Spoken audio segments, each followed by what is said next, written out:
Welcome to the Blue Lounge. Welcome to the channel. Welcome to the stream. وكل عام وأنتم بخير. تقبل الله منا ومنكم صالح الأعمال. رمضان كان ذات الفائدة والبركة لجميع الأمة الإسلامية إن شاء الله. Eid Mubarak everyone. Eid Mubarak. I hope you're all doing good. Eid was yesterday. Today is the Eid special, Q&A special, and I don't know if it's perfect timing by me, I don't know, but we have some mad breaking news coming out today in respect to Chelsea Football Club, in respect to Roman Abramovich, and we will be discussing everything relevant to Chelsea Football Club today. I have with me a special guest and a person who I have been looking to get on this channel for a very long time. The reason why this channel exists is because of his inspiration. Yunus, Eid Mubarak, welcome to the channel. Thank you so much, man. Thank you. Eid Mubarak to you, to everyone watching. Kul aam wa antum bikhair as well. I don't know what to say to that. That makes me feel warm. So thank you so much, man. I appreciate that. But was nice. Well, we met for the first time at the protest, didn't we? Yeah. And that kind of got things in motion. So thankfully that happened in the end. One good thing came out of the whole Wickets bit, I guess. So we can't complain. Yeah. We can't complain. Julius, welcome. Eid Mubarak, my brother. How are you? Eid Mubarak. Yeah, alhamdulillah, good. Good to see you both. Last time you both met, good news happened after. So hopefully this time something good also happens after this horrible news we've been hearing today. So. Hopefully. Fingers crossed. You know, this whole situation is just becoming shambolic. You know, in respect to the way it's been handled by everyone involved, from the Rain Group, from the government, from the Chelsea board, and today it seems like Roman Abramovich is also getting his actions mixed up, on point, depending on how you want to look at it. But right now, Chelsea Football Club are in a bit of a predicament, and we need to address it. We will be discussing it. We will be looking at it. I want to thank everybody in the chat. I normally go through the whole list and greet everyone, but for time constraints, I'm just going to say welcome all to the chat, and I will be giving you all an opportunity to come on the stream and to give us a comment or even to ask us a question. Interact with us in due course. So we will open the debate, not only as in comments, but also give you the chance to come on and speak to me, Yunus, and Julius directly on the stream.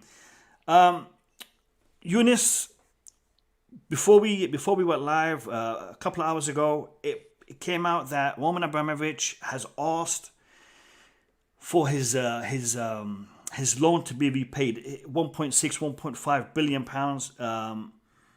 And that has caused issues, and I think a lot of people need to understand something, and I want you to also to highlight this, because Roman Abramovich, being a sanctioned individual, he cannot profit or benefit a penny from this whole transaction.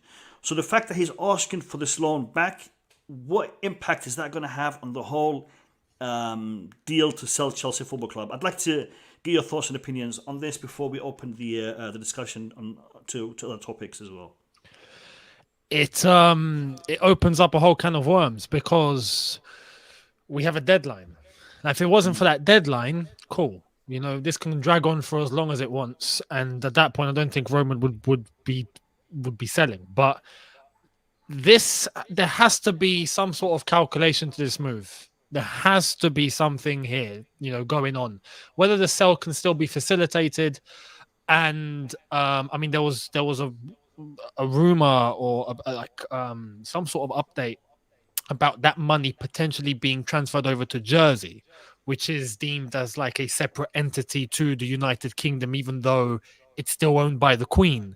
This is where you're getting into proper in-depth economics and politics. But if it wasn't for the May 31st deadline, we wouldn't have to worry. But we've got a deadline that this club has to be sold by in order for the license to then expire and for us to continue as a normal operating football club and business.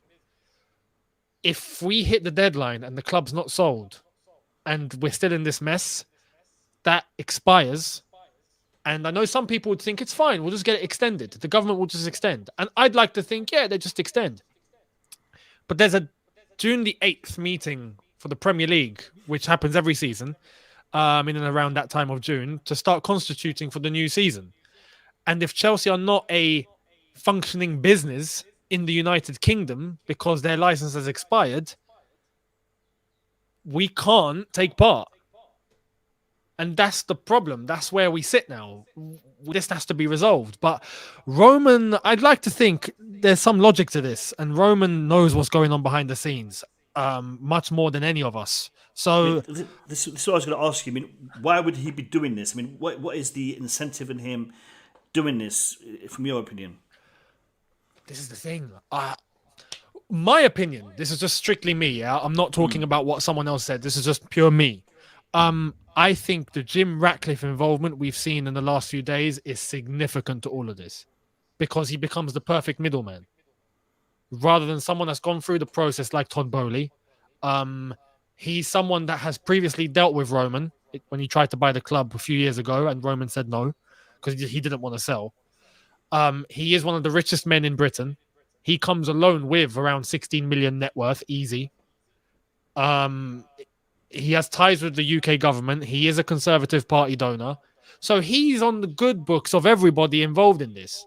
And he doesn't have to go through rain. He's gone straight to Chelsea. So there's no process and trying to see, has he got this, has he got that? He's just gone straight to Chelsea. I think how I see this ending, my own opinion, I think eventually with the exclusivity that Todd Boehly has, I don't think that will go through because of this 1 point. He has to agree to pay 1.6 billion and he can't because Roman's sanctioned. I think there's a way, as Jim Ratcliffe put in his statement when he did announce that he has put in a bid, that the proceeds of this sale will go to a charitable foundation, which is exactly what Roman said he wanted to do. And I think eventually that will be the back door for Roman to get his money in the end, for Jim Ratcliffe to become a new owner, for Chelsea to remain, and for the British government to be completely happy because he is in cahoots with the UK government. That's how I think it's going to end. I think eventually Jim is going to be the answer to everyone's problems. That's an interesting way to look at it. There's one issue here as well with Jim too, which is what scares me because now we haven't got a solution. He's the owner of Nice. And I don't think you can run two football clubs at the same time in Europe. So yeah, when can he sort that out by? Because we have a deadline. So if it weren't for that point, I'd be calm. But that point scares me because now it's like we haven't got one answer we can go with, which is cool for everyone. So I mean, the way that I'm seeing it now is Roman Abramovich is now thinking of an avenue where he can recuperate some of his losses, and Jim Ratcliffe coming in has given him that avenue. Is that the best way to summarize it? Yeah, I'd say because then at least he gets. Which, to be honest, when you look at it, if it wasn't for this whole sanction and whatnot, he's entitled to that. That was his money he injected into the club, And if he wants that loan back, which was originally the plan. He's asking for that. Fair enough. But it's put everyone in a mess. So, yeah, how this all ends, I don't know. But it's a pickle now. For Chelsea Football Club, it's a pickle. We're the ones that have to suffer now. Chelsea are the ones that have to suffer for all this. Where does this leave the Rain Group and Todd Boehly? I mean, they want a commission from all of this work that they've done, and if we're gonna go, as you put it in your video, the guy knocked on the door and opened the door and gave the money straight to him, and Abramovich in his hands. So he's taking out the estate agent out of the whole picture. So what are they gonna do? I mean, do they have any legal ground to stand on and say, look, you can't sell to Ratcliffe? I mean, No, I don't think they do. They don't, right? I don't think they do because at the end of the day, it's Chelsea's decision. Chelsea are what's being sold here. It's Chelsea that have the right to say we're being taken over by this guy. and Roman has been the one allowed to facilitate the sale. He just can't get any money from it, so he can still abandon the whole Rain Group if he wants to. And they work on a commission basis, right? So if Yep. if no business is done via them, then that's it. Julius, I mean, what's one your? sec, sorry. You sure? Go ahead. Julius, what's your thoughts on this scenario? Yeah, I just thought about the whole thing right now very briefly, and I came to a conclusion. If you notice, the Boehly Consortium was given an exclusive time to meet with the club or something for a week, right? But at the same time, apparently this thing has been happening for a couple weeks now about Roman wanting the money back. There is talks even couple days ago, even probably a week ago, that he wanted to increase the price.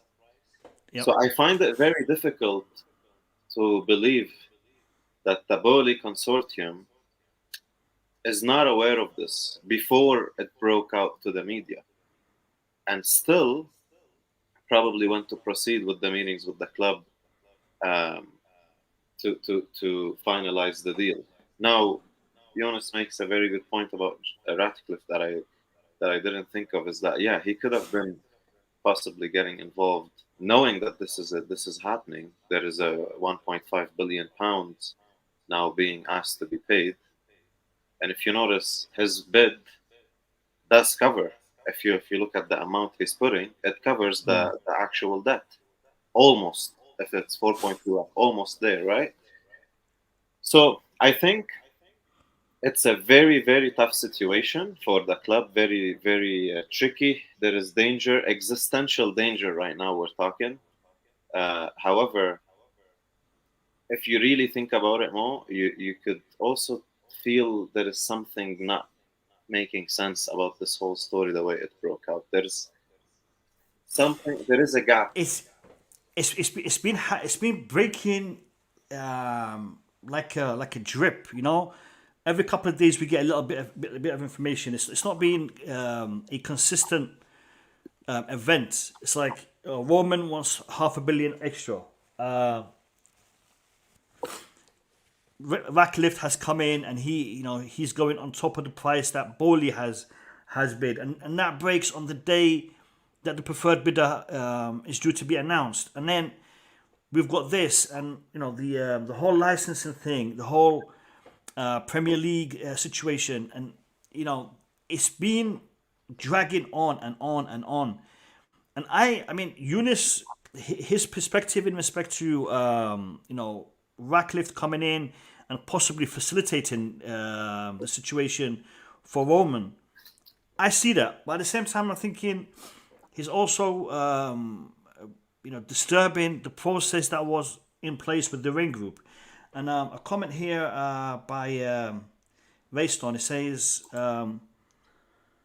then what was the point of the whole Rain Group situation? And I agree. The Rain Group was brought in to facilitate that. And the fact that they're not there, or that they're going to be bypassed, I think it's going to put Chelsea in a very, very uncomfortable position. And the possible outcome of all of this is Chelsea ceasing to exist as a Premier League club because they don't have the license. They can't play fixtures. They'll still have the stadium, they'll still have the hotel, they'll still have everything that the club owns, but they can't function as a football team. And that is my fear. Yeah, I just find it very difficult that Bowley's consortium aren't aware of this before it broke out. Aren't aware of it for a while.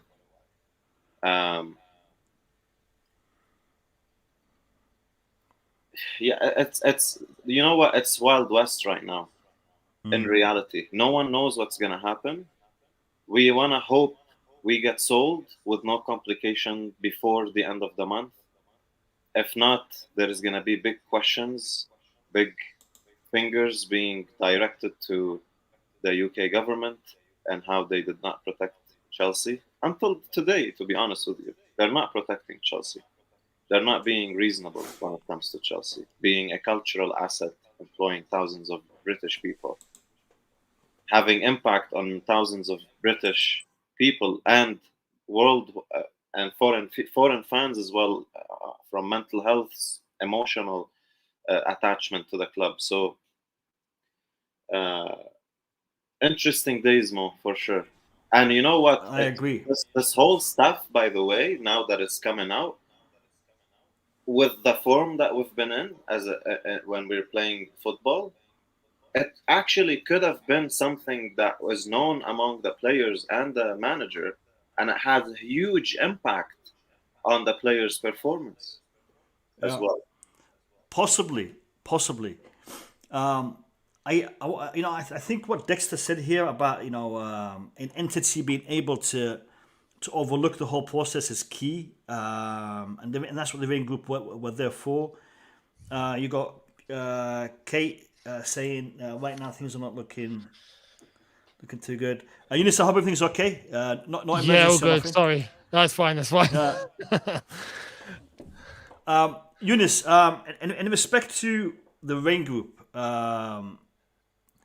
they came in for a reason. They came in to facilitate this whole transaction and to do it in a way where it's legal, where it's financially sound, doing all the checks and requirements so that the UK government can sign off on it.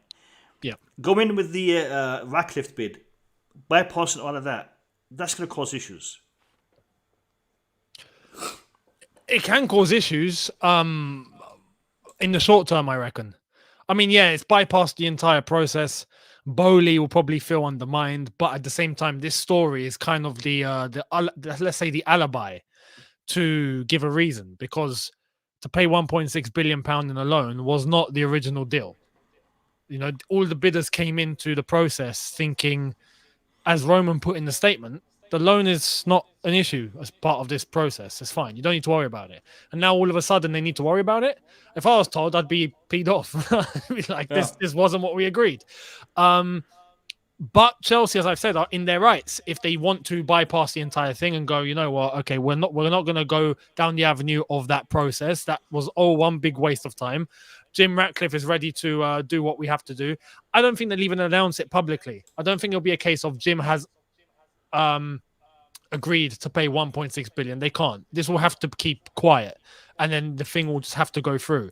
But again, it brings me to the point of Jim won't do it quickly. It won't be a case of next week everything's sorted. It's going to go past the deadline. There's just not enough time. So again, where does this all go? Maybe Rain Group will use that as a leverage. It's a mess. The whole thing's a mess. Are we over exaggerating? Some people in the chat saying Chelsea are too big to go down. You know, this is all false news, fake news. This is all just exaggerations. Are we too big? Are we too big for all this to happen to us?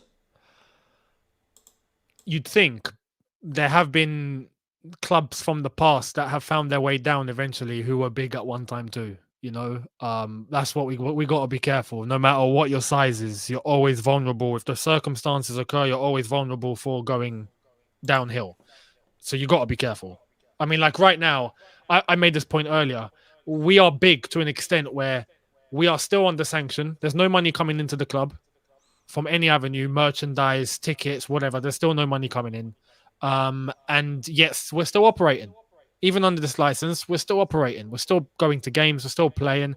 Fans are still attending. We're moving. Some clubs won't be able to do that, you know? But that doesn't mean there isn't a risk. Truth is, there's this deadline. If we don't get past this deadline and we can't get to the table for the Premier League committee for next season, we're in the mud. And that could set a whole downward spiral.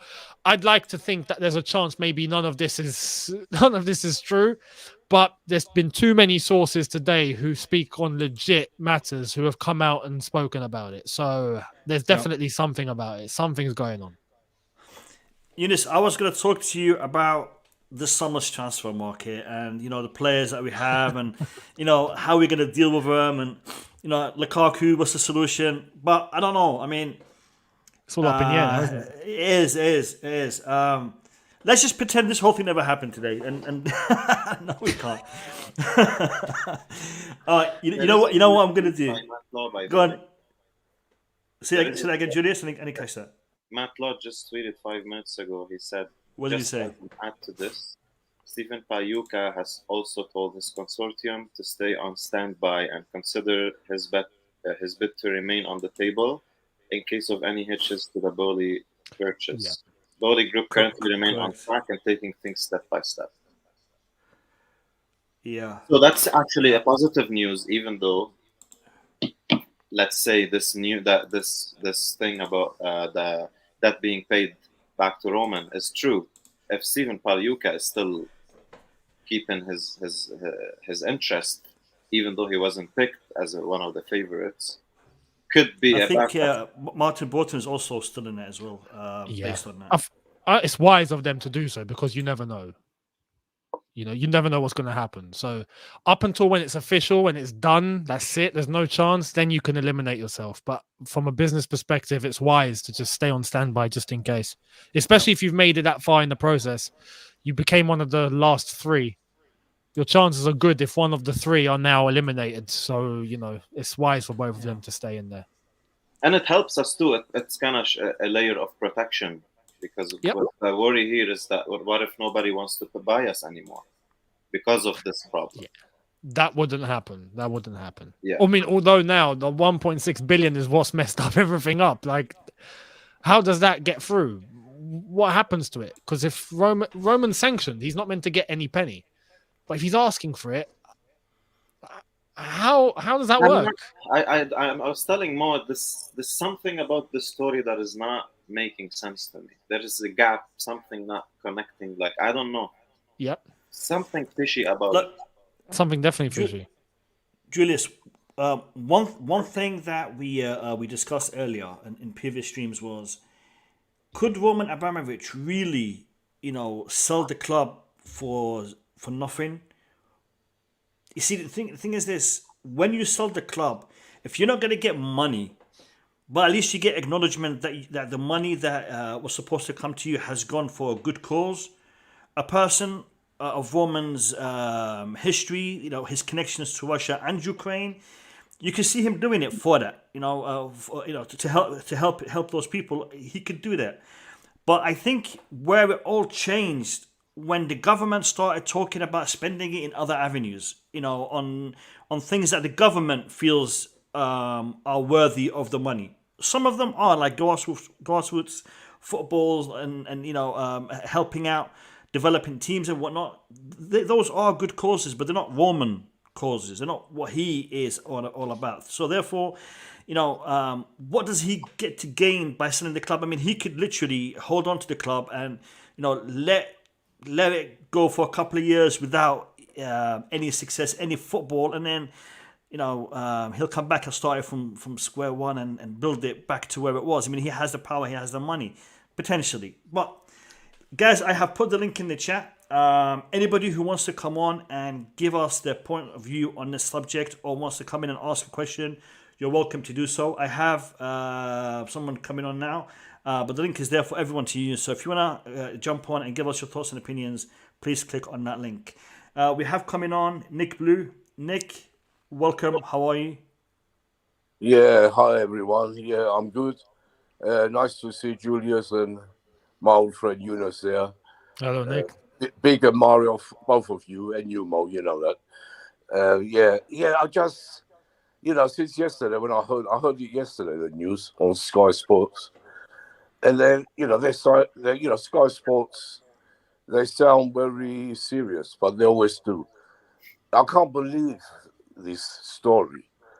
And to think Chelsea will go out of the Premiership, I don't think Roman would want that in any way or form.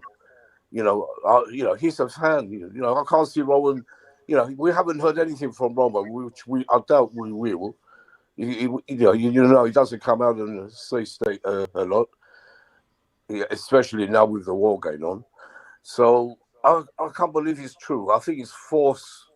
Everything's false about this story. If it's true, I'm sure Roman has a way, like you said, Mo. He will know what to do. And I still think Todd Boehly is going to be the owner. End of the month. I think he will come in eventually. Ratcliffe, as you have said, could, well, it's good what you said. It could well happen that way. It's, it is all to do with Ratcliffe and a way for him to come in. That is possible. But it's hard for me to believe, and I don't think it will happen. I think we will be in the Premiership next year, whatever happens. And that's my feelings. Cheers, Nick. Do you have a question for Eunice? I do. No, I always watch his channel. So I'll send him a lot of comments usually. I'm about gonna. this. I heard what you said. I'm gonna ask Eunice a question on your behalf, Nick. This. Go on. All right, go on. No, you can go ahead. Yeah. I'll ask you the question after you ask your question. So you go first. Tell me, what's your feelings? Nick, repeat that. You're breaking up. Yeah. All right. What's your feelings about? You hear me now? Can do, I think, yeah. Yeah, about the whole situation and the rest of the season. What do you think? We've got 5 games left. Can we win these 5 games and finish off the season with a trophy and for Roman? That's me up, with the FA Cup. I know it's hard, but these teams we're playing, we should be beating them. Yeah, that's what I want to know from what you think about that. That's the point. Thank you for that. That's the point. We should be beating these teams. And again, we should have beaten Arsenal. We should have beaten United. We should have beaten Everton. And I look at Wolves, for example, coming up, and they're 8th. They've got nothing to play for. They're in bad form. It would be just us, though, to give them a point or maybe 3, wouldn't it? It just would be. The problem with us right now is I don't think we have anything to really play for. Well, now I think we do. With top 4, we've put ourselves in a situation. But the cup final, I'm expecting us to play how we should be playing. I honestly think there's a mentality thing going on at the moment where some of these players are on the beach. They think, it's fine, we'll be okay. And now we've bottled the last 3 games. I think the final, when we have our backs against the wall, like we did against Madrid, against Liverpool, I think we'll actually give it everything we have. And that's where we become dangerous. But we're not consistent enough. So for the league, I can't say. It's hard to predict. We might beat Wolves 4-0. They might beat us 1-0. Who knows? So we'll wait and see. Yeah, I'm just saying, after Eunice, after this break they had, I know it's a mentality thing. I said it before. But with this break, maybe they got their brains back in order. I hope, and we go on and win this. Win these 5 games. Nick, sit tight for this question. Eunice, do you think Lukaku has a future at Chelsea Football Club? And this is for Nick. I'm asking you for Nick. Nah, not at all. I think it's done. You heard that? I think it's done.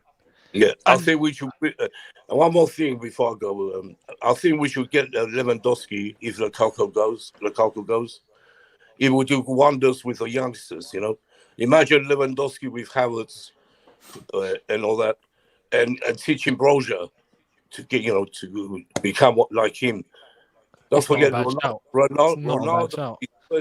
Ronaldo's 37. Look what he's doing.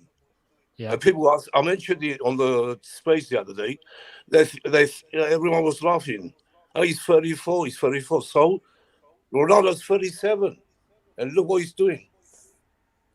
No, it's true. Yep. It's true. Lewandowski is one of those guys. Normally, you'd look at age, but he's one of those guys where you just take up the offer. You'd be like, yes, I will bring you for a season. No question. And for Broja, it'd be brilliant, especially for him. It'd be the transition that we kind of need to at least let Broja develop and get some experience and then move on to become one of the main men if Lewandowski were to go. But again, it's difficult to call Lewandowski. The asking price is about 50 million. 50 million, I think, for Lewandowski. Exactly. That's the issue. Would we pay that? To be honest, look, the age thing in modern football it's one more year left on his contract, I believe. Nick, thank you for coming on. Really appreciate you. Have a great day, and I'll catch you in the next one. I think you got disconnected, Nick. Guys, the link is in the chat. Anyone clicking on that is welcome to jump on and give us their thoughts and opinions and ask any questions they want to ask. I want to ask Yunus this. Yunus, in the previous couple of streams, we compared Todd Boehly and his mindset, mentality, his business model, his business style, also Ratcliffe and his bid. And we also looked at Chelsea Football Club under Roman Abramovich. Now, one issue we've had under Roman Abramovich is we've had money to throw away. And we haven't been too smart in the way we've done our transfers, in the way we've paid our players. We compared the wage budget for Liverpool Football Club and Chelsea Football Club, and it is crazy the differences in wages. I mean, their top paid player is Van Dijk with 220,000 a week. Then Mo Salah with 200,000 a week. All right. Now we have Malang Sarr on 120,000 a week. We have Kepa on I think 155,000 a week. Okay, so we got players on the bench. We still got Drinkwater on 100. Drinkwater on 100, and that is an issue. Now we have discussed, for us to move forward, we need a Todd Boehly, a person who is savvy when it comes to his expenditure, his balance sheets, his statistical approach to the club, both on and off the pitch. A similar model to what Liverpool are currently implementing. Now, do you see Chelsea being able to achieve the successes that we've had with Roman under a Todd Boehly type of management, or do we need a Ratcliffe with his, heavy bank balance and his, potentially flamboyant spending habits? And I say potentially because he has been known to be a little bit, restricted when it comes to spending money. But what's your thoughts in respect to these packages? To be honest, when I looked at Todd Boehly compared to the rest, he's definitely the best bid that we have on the table. Even with the structure where it can be a little bit doubtful because he's backed by Clearlake Capital, who have the major stake, but he's the minority owner. It's a weird setup, but I think, there would be a basis of being careful, not spending reckless. I don't think spending is the problem. It's not about just if you spend loads, then you're not doing it right. I think, look, you have to be careful how you spend. You can still spend loads, but if you're doing it correctly, cool. You can still spend a little bit, but if you're doing it correctly, cool. It's look at PSG, money, and they've gone completely out of order. They're desperate for European success. They won't get it. Chaos in the dressing room, chaos upstairs. Like, money doesn't get you everything you want. You need structure. Roman has had it a little bit easy on the basis of he's not really profit driven. Him and Chelsea was him to just try and get success. That was it. And hence why we fire and hire, and we're not bothered that much about wages, even though we've got a structure for the over 30s, but anyone below that, it's pretty much you do what you want. We need some structure, because I feel Chelsea are now established. It's not like 2003 anymore, where Roman came in and we had to get taken to the next level. We're at that level and we're amongst the best, but now we need stability. And I feel like we have the tools to be able to spend wisely, get good players in, attract really well, something we couldn't do when Roman took over, and build from there with a top manager and base it around him. Much like you're seeing at Klopp with Liverpool, and even Pep with City, we have that capability now. So it's not just about spending now. It's about doing it right. And I feel like with Todd Boehly, we'd be doing that. And I also feel like with Jim Ratcliffe, we'd end up doing that. As long as the resources are there, cool. Because I don't think he'd come in and disrupt too much. But regardless of what happened, before this whole story today, I was calm. I was looking, if Todd Boehly gets it, I'm happy. If Jim Ratcliffe were to end up getting it, I'm happy. I think regardless, I think we're in good hands. But now this madness today has happened. I just don't know what's going to happen now. So Yeah. we do need stability, though. Tuchel is a top manager. Back him. We'll analyze him after he gets a squad that he's trying to build, and we'll really be able to dig in and see if he's ready for that job. But I think right now he's proven he deserves the time to be backed. So we should. Do you think Marina Granovskaia and Bruce Buck have a future moving forward? Should they have a future moving forward? Because do they might be different to should they? So what do you think? Yeah. Should they? I think they should have like a year of transition. Allow, or maybe even a few months, just allow a transition to go through if they're not staying. And if they're staying, they're staying. But what I feel like if they're staying, Marina, I feel like needs to be stripped of footballing decisions, because she's had a lot on her plate. I think she's had to take the entire load. She has to do everything. And that's just not feasible. In the long run, you can't. I feel like when it comes to negotiating on a business level, I think she's fantastic. But when it comes to transfer targets, attracting a certain player, trying to go for a certain profile, that's not her job. You need a director of football that liaises with a correct chief scout, someone who's actually running the scouting team properly, which we don't have. Scott McLaughlin, with all due respect to him, as far as I'm concerned, doesn't know what he's doing. And that just affects the entire scouting team. That needs to be done correctly. That comes with a director of football. So that's a structure change that I would suggest. If that's only if Marina stays. If they go, then yeah, we need a new director, we need a new chairman, we need a new everything. So yeah. Do I think they'll stay though? I don't think so. I think if they stay, it's just a transition and then they'll go. Before I bring in MDT, I want to follow up on this. Yunus, do you think that Marina Granovskaia is accountable for the exaggerated wage budget, exaggerated transfers on some of the players? Do you think she's accountable for that, or do you think it's other people, but she's the one that signed off on it? No, I think she's accountable for sure. Right.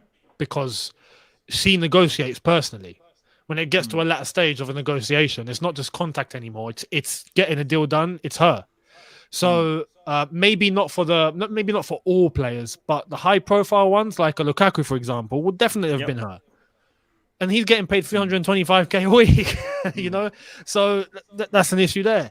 And I can understand why to an extent, because as I've said, with Roman at the time, money wasn't really an issue. It's not profit-driven. Yes, we're trying to, run a good business, and we're trying to make sure we become self-sustainable to an extent.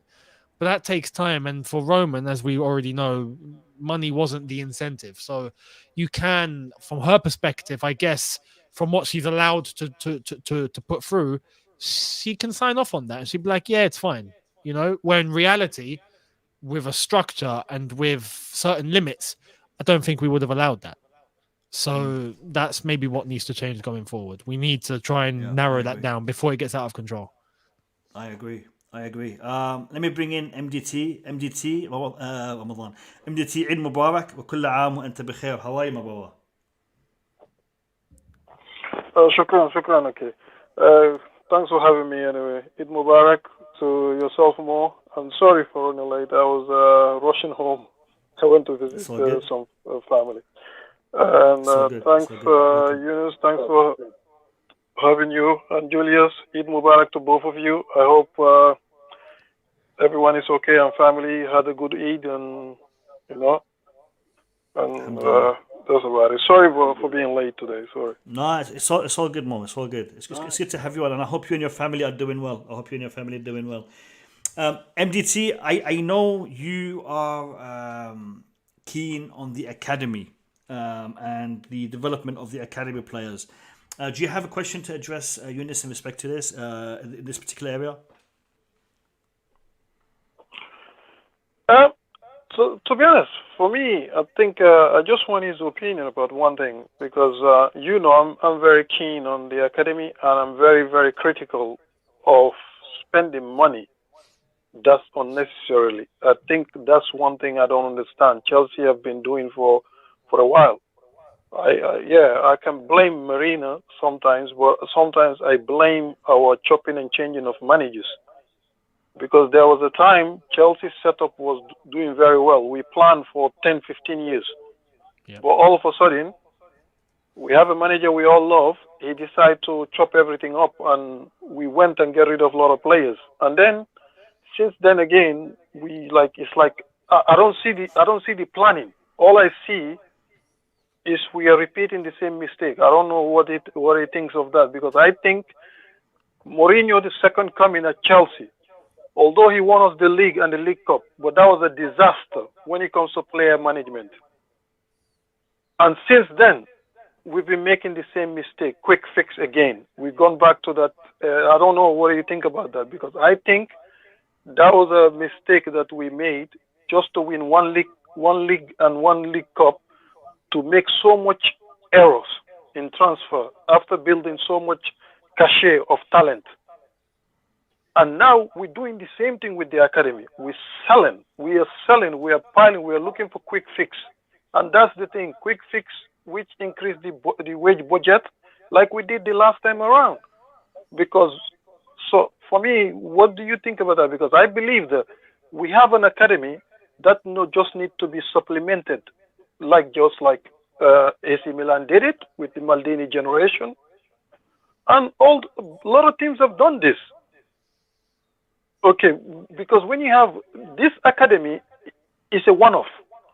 Let's be honest. This generation that came through, the current generation we have at our academy, they're not as good. They're not as good. And after this generation, it might take you 20 years. Just like United, the '92 generation, just like Ajax, is it the 95, 96 generation with Kluivert and Seedorf and them lot. Yeah. So this is once in a generation time. You don't sell your academy players just because of you want quick fix. You have to look around.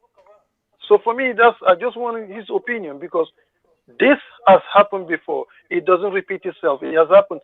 Generation come and look at Barcelona. Sorry, I'm going into that after the Pep Guardiola generation with Botraguenos and them lot. Look at De La Peña, that generation. Look at what happened. It took them 20 years to get this Iniesta generation. Okay, but what is Chelsea doing with their own generation? They're not capitalizing. They're selling them. They're selling them for quick fix. So for me, Thank you. We are buying players that are just slightly better than them, and our excuse is, they don't have experience. If you don't give them experience, they're not going to have it. Are we rushing for quick fix, or what's going on? Because I believe if we lose this generation, let's just shut the academy. There's no, to be honest, that's how I think.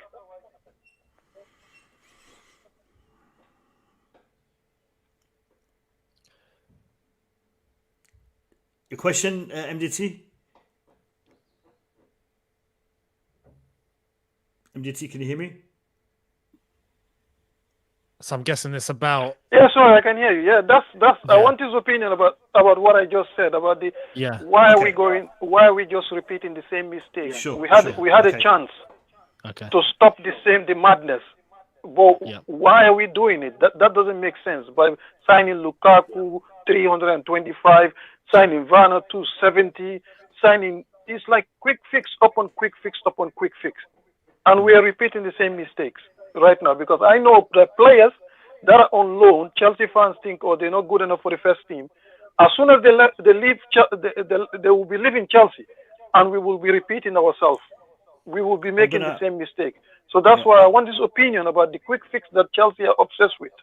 Yeah, What's his opinion about that? Before, I want to add to MDT's question also. Yeah. Chelsea set up the academy. Roman Abramovich has invested heavily in the development of the youth in the academy. Now, do you think he's done that for a financial incentive to produce players to sell to make money, or is it because we want to develop the future of the club by bringing in young talent? So, where do you sit in respect to that perspective as well as what MDT has stated? I think there's a bit of both, because with the academy, you generate free money. For being honest, you're bringing in youths at 6, 7, 8 years old, and then if they're good enough, they make it. They become of high value if they're really good, and then you sell them for, like a Mark Gurhey, who hadn't played for us except for one senior game, 25 million in the bank. Thank you very much, Palace. Here you go. So it's free. It can be free money, and that does add to the club, which can help your net spend. It can help you generate more funds to go and get bigger transfers. It can help with the whole self-sustainable model that Chelsea are trying to get. But I agree. The thing with the academy and the youth players that are coming out of there, like the talents we've seen with the generation that have come through now, which we were forced to do because of the transfer ban. The problem we have is there's no stability. And you can only give time when there's stability. You know, like if you see a youngster coming out of Liverpool's academy now, he knows that there's going to be patience because Klopp's not going anywhere. And those players are all under his command. And if anyone's not good enough, they're getting dropped. And if you're good enough, you'll get a chance. You'll get 20 minutes here. You'll get 25 minutes there. You'll get 15 here. And then if you prove yourself, you'll be in the first team squad properly. And then you'll be included for some games. And then you'll grow. You'll grow. With Chelsea, we don't have that because we get manager. It begins to go wrong a little bit. We haven't planned or had a long-term vision for that manager. We sack him. We get someone in. Lampard was meant to be, I believe, a long-term thing where Lampard gets more experience on the job. There's a transfer ban. We've got to be patient, bring up some youth. Let's see how they do. And then from there, we can start building a team properly. And then we got some players that apparently he wanted in the transfer market. Ben Chilwell and Werner and Havertz, including with the youth that he promoted. Once he got all of that, he failed. And then you sack, you bring in someone new, and then what happens to those players that were brought in under a previous regime? Like now, we have players that are still here from Antonio Conte's time. You know, we still have some players that are here from when Jose was here. You know, when you look at an example like a City or like a Liverpool in particular, only Henderson survives from when Klopp took the job. Everything is built around Klopp. Or City, you look at the players that he's managed to bring in. He brought in, who did he bring? He brought in Bravo as a goalkeeper backup. Took him one season to see he wasn't good enough. Boom, see you later, you're out of here. We keep so much deadwood as well. And that restricts space for people from the academy to come into the first team. And that's where we think, okay, players on big wages, like a Drinkwater. You know, I mean, what is he still doing here? Batshuayi, he's still on our books. What is he still doing here? But then we have players from the academy who we automatically get a sense of we can make quick money here because a club's interested in their talents. See you later. Okay. And then for that player that we have as Deadwood, who's not there, no one really wants him. We're just going to have to wait and see if we can get him on a loan, see if we can get him playing, then maybe attract some interest. That's the cycle Chelsea have adopted for themselves. And it's toxic. It's not good enough in the long run. So we have to start somewhere. Now we're still in this. What needs to be happening going forward? We need to get rid of those players that are all deadwood. Even if it means we take a financial hit, we take a financial hit. We have to. There needs to be a sacrifice. It's like if you're talking Lukaku now on 325 grand a week, he's not delivering the goods. He cost 100 million. Look, if we're going to get hit with a 40 million loss, take it. Take it. You know, and even with new owners coming in, they start from zero. So that could help us. Some players that are on our books that are not good enough, who are in the team. If you're looking at a Timo Werner, for example, he's not been consistent, even though now he's showing a little bit of promise. Is it too little, too late? Get someone in properly. You know, we need to completely restructure what's going on in the team. Many of these players that are still on our books need to all go. Barkley, you know, all these lads that are just sitting there. Get players in with what we get rid of them for, to bring in good talent, and look at the academy to incorporate into them as well. That way we don't miss that mistake again where a player from the academy is good enough but doesn't get a chance. I feel that needs to happen, but that's going to take time now. And this is why I'm saying do it with Tuchel. Tuchel's here. He's proven himself. Base it around Tuchel and let's move forward in that way.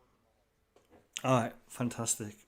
Yunus, I'm going to ask you a couple of questions from a personal perspective, and also I know a lot of people watching my channel have their own social media accounts and they have their own smaller channels. So we would like to learn from your experience on being active on social media for many years.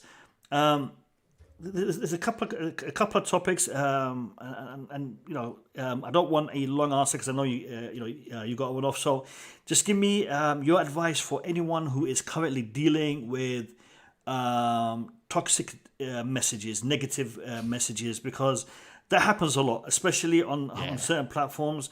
So what would your advice be for someone who's currently experiencing that? To not dwell too much into it, as hard as that sounds sometimes, or as easy as it sounds to do. Just don't pay attention. Like I remember being indulging myself in I'd get loads of good comments, for example, years ago, and I'd get one bad comment, and that's the one that sits with me, and I'm like, no, I'm not having this. This is not. And then you start getting into a battle with them. Look, it's not worth it. Ignore. Just ignore. Because you realize you're wasting good energy on what you could be using positively, and that is what keeps you in a healthy and a good mindset, is to use positive energy and to think, and don't let anyone distract you of where you want to go. So whenever now I see even any negativity, if it's good criticism, that's different. Definitely listen to good criticism. If there's something that someone's pointing out in a respectful way, you're not doing this right, or I reckon you should do this, take it on board. But if someone's being just straight up insulting, or if they're being really negative to you, or they're trying to just attack you, just put it in the bin. Don't let them divert you. Because at the end of the day, you look at them, be like, okay, well, who are you? What are you doing? Nothing. You're just behind a keyboard with a spare minute to type in something useless, nothing constructive. So just don't pay attention to it. And you realize with time, you'll be able to do that very easily. And that helps a lot. Surround yourself around good, positive energy and good people, and you get the rewards from all of that. So yeah, that's my advice. If you could speak to Eunice, the Eunice that used to do videos in his car, do you remember that Eunice? Yeah, I remember him. When he'd take a break from studies and he'd go in his car and quickly record a video. If you could give him a piece of advice now, if you could talk to him, what would you tell him? I would have told him to try and keep the standard high and be consistent. Because nice. I promised myself when I started my new channel now, Eunice Talks Football, that I was going to do things properly. I guess it worked out well because I made all my mistakes before. But yeah, if I had advice, I would be saying keep the standard high, put in that graft, and stay consistent. That's number one. Always remain consistent. Because if you have a dip off, that can keep you down. You have to pick yourself back up. Just stay consistent. So that, and also listen better. You don't know everything, because with time you realize how many things you were wrong with, and you begin to realize, okay, I've corrected myself on that. What I used to think was right, that was completely wrong. So always listen. Always listen. Fantastic. Yeah. Eunice, thank you very much for coming on. It's been a pleasure, and I hope to see you again. I hope to see you again in future streams. It really has been an 100%. Enjoyable conversation. So, I hope we do that again. Thank you for making time. And hopefully, next time we speak, Chelsea would not be in this predicament. Things would be clearer, and we could talk about the transfer window. We can talk about the player development with a little bit more of a positive feel about the future. So hopefully, things will improve for us Chelsea fans. I hope so. I mean, yeah, if it's all sorted, great. If it's not, we'll be playing National League football. We'll be talking about playing Dagenham and Redbridge. I'm looking forward to that. We'll see. We'll see. Thank you, my brother. Thank you so much. Thanks for having me on. My pleasure. My pleasure. Guys, we're going to take a short break, and then we'll be right back to continue the discussion. So I'll see you guys in about a minute. Eunice, take care, brother. Peace. Thank you so much. Cheers, guys. Take care.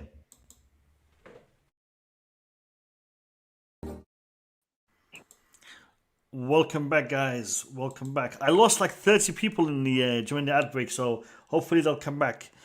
Listen, I want to say thank you to Yunus for coming on. It was really enlightening to have him on the stream. Been looking forward to this for quite some time. So hopefully we'll do it again. We'll do it again in the very near future. Guys, I want to go back to the initial topic in respect to the new ownership and the developments that we have heard in respect to this. And I want to get your point of view and your insight in respect to this, because we've discussed it, we've highlighted the issues, but I really want to get your feedback. So the link is there. I believe I pinned it. Let me just double check that it's pinned. It is pinned. So everyone is welcome to jump on and give me their thoughts and opinions on this topic. And I'm going to start with MDT because I want to hear what he has to say about this, because it's a strange one, Mo. Roman wants £1.6 million back that he loaned the club, and this has put Chelsea Football Club in a very tough predicament. So, what's your thoughts on this, Mo? The thing is, the 1.6 billion he wanted back. I think, for me, all this process, the reason why I'm not thinking, I think it's not as straightforward as people think. There's a precedent, not similar circumstances, but there's a precedent. It has happened before in football. If anybody that can remember, Olympique Marseille, Bernard Tapie was found guilty of tax evasion and different whatever, and his club, and he was a majority owner, or he was, if he wasn't a majority shareholder of Adidas, I think he was the main owner of Adidas. They took it off him. They took Olympique Marseille off him. They sanctioned him. They passed laws. They took everything off him. And guess what? They sold it. They sold both Adidas and Marseille. After he left prison, he sued the French government because the laws were created in a haste and took everything out of him. It was illegal what they did. And they sold his asset. The laws, everything he challenged, he won. And he later on get paid for what the value of the original, the real value of his assets were. Because laws were created, people think government can just pass a law. You can do whatever you want right now, it's fine. But it can be challenged. This is not the end of it. So that's what I mean. If Roman wanted his money, I believe that this is something that is going to be challenged. Even if Chelsea is sold 3 years down the line, you cannot seize somebody's assets because of they are from this country and something happened or whatever. You can create law to do it. Law, because it's created by man, it can be changed any minute. But is that law internationally right? That's another thing. Because that's the thing, when people, seize it, take it, whatever, people, newspaper journalists or whatever, it's like they don't understand. It's like nobody realized that there's a law, there's international law. You can pass any law you want. Doesn't mean that is a correct law or the law is legal itself. Okay? So this is the thing. For me, I'm not surprised. I believe he will demand a lot of things.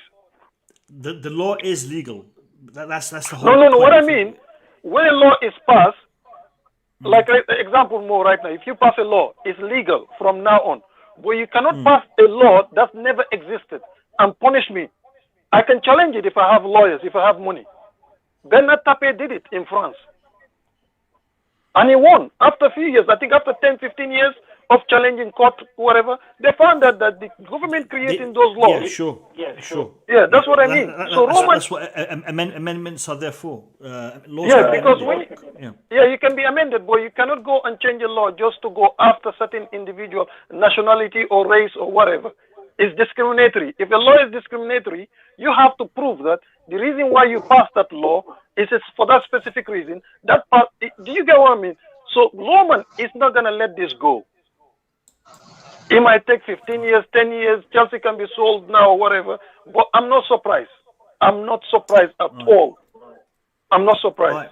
Right. I wanna bring in Burma. First time on the stream. So Burma, welcome. Give me your thoughts and opinions.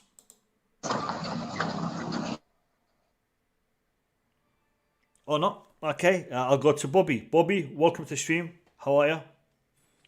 Hey Mo, hi. How you doing, bro? Yeah, just when I said to myself, I'll take a little break off football and not get myself into any of this, then this happens. Um, what can I Crazy. say? It's crazy. It's crazy. Yeah. I always felt that there's a lot of complexities here. First of all, I was wondering why it was so important for Roman to insist that the club be sold for about 3.5 billion. Now we know, if it's true, that this Jersey company, it's not him, by the way, it's a company associated with him based in Jersey, are looking for their 1.5 million loan to be repaid. So if the sale, which is going to Mr. Obscurity, as it were, can absorb that repayment, it seems quite reasonable to ask that within the sale going to Mr. Obscurity, as it were, that the money be deducted from whatever sum has been paid. So he's not actually asking for extra. He's just asking for it to be included within the sale. Now, if there's also an earmarked amount for 1.5 to be put into the stadium, that's fine. And I think he actually asked for an extra 500,000 of the purchase. So you're talking of 500 million. 500 million, yeah, of the purchase. So you're talking of a 4 billion purchase and a billion to go to Ukraine or whatever. Now, bearing in mind, he is not personally responsible for Ukraine.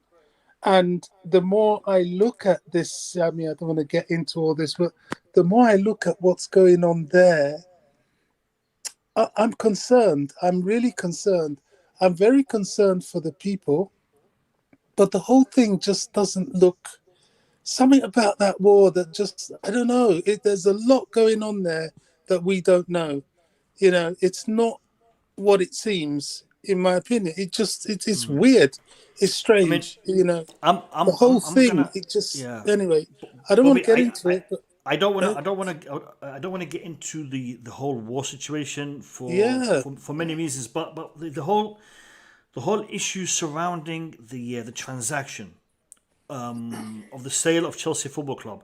This transaction is becoming a minefield to navigate because of all the different elements that are being introduced every other week, every other day. the There's truth of the different. matter. But Bobby, the issue I have is this: why is Roman adding these figures? Why is he adding this 500 million? Why is he requesting this money to be sent in this direction or that direction if he isn't going to receive anything from it? And I posed this question earlier in the stream. For me, there is two things that Roman can gain. There's two things that Roman can gain from selling the club. One is financial gain, and two is what's the best way to describe this? The satisfaction or the belief or the knowing that that money is going to go to help people in need. So that would give you personal satisfaction. Yeah. The other side would be financial satisfaction, but you're not going to do it and not going to benefit in one way or the other. You're either going to help someone or you're going to help yourself. The fact that you're going to sell the club and the only person who is going to benefit from it is the same person who has put you in this situation, that will be seen by any reasonable person as being robbed. I'm being robbed here. I'm being, robbed in broad daylight. This is my money. They're taking it away from me. Therefore, I'm going to do whatever I can to stop them from robbing me. That's the way he's going to see it. So if he ain't going to get any reward, financial or personal, then he isn't going to be doing this. So the fact that all this is happening is, I think, because he has seen the British government trying to dictate even the terms of how that money is spent. Because today in the Times report, Times article, there is indication that the government will be spending certain amounts of money in certain areas. Now, these areas haven't been Grassroots agreed on. football, apparently. That's one area that I don't think Roman would have too much to worry about in respect to that. But there's other areas that are unclear But it to us wasn't right what we now. were led to believe in the beginning, was it? No. So that's the whole thing. and that's the whole thing. Yeah. So Roman Abramovich right now, the money has been taken away from him, and it isn't going to be spent in a way that he has agreed upon. Now, regardless of sanctions or not sanctions, he still has the power to not sell. Roman Abramovich can say, "Look, I am not selling the club. The club will not be given a license. We will not play for a couple of years. It's still my club, and at some point, I'll be able to sell it the way I want to sell it. At some point, I can revitalize it and bring it back from the ashes." He has many an option. He doesn't have to sell the club. Now, me personally, as a Chelsea fan, of course, I want to see the club being sold in order for us to continue playing football, to continue, doing what we do, win. But at the same time, Roman Abramovich might not be seeing it from that perspective. So we need to be careful in thinking that everything is going to be smooth sailing. I know Nick Blue said, "Look, this is fake. This is this. This is that." And I totally understand where he's coming from. Chelsea is a massive club. We've been a massive club for a very, very long time, and for it to all of a sudden be taken out of the Premier League and whatnot is a little bit hard to take, hard to accept, but it could happen. Well, yeah, I mean, in the extreme, it could happen. Remember, you're talking about it just from a Roman Abramovich point of view. Yep. There's a government accountability here, and this could be very, very damaging for them. I mean, if their response to the war effort is to destroy Chelsea Football Club, that's not going to go away. Believe me, that's not going to go away. There are people that earn a living. There's the whole history of an institution that has lasted for 117 years. Why? For what is beginning to look like a little bit of a personal vendetta. Now, if you want to sidetrack the money into other things that wasn't in the initial agreement, then why not give this man his money? The money that he has, that's it. What he walks away with is what he walks away with. He won't be doing business anymore. And if you're that worried about the business being a source of income to the war aggressors, well, it ends with what he walks away with. And war is an expensive business. 1.5 or 1.6 billion is in the larger scheme of things not going to make that much of a difference when you're probably paying that much on a daily basis buying these people's oil and gas.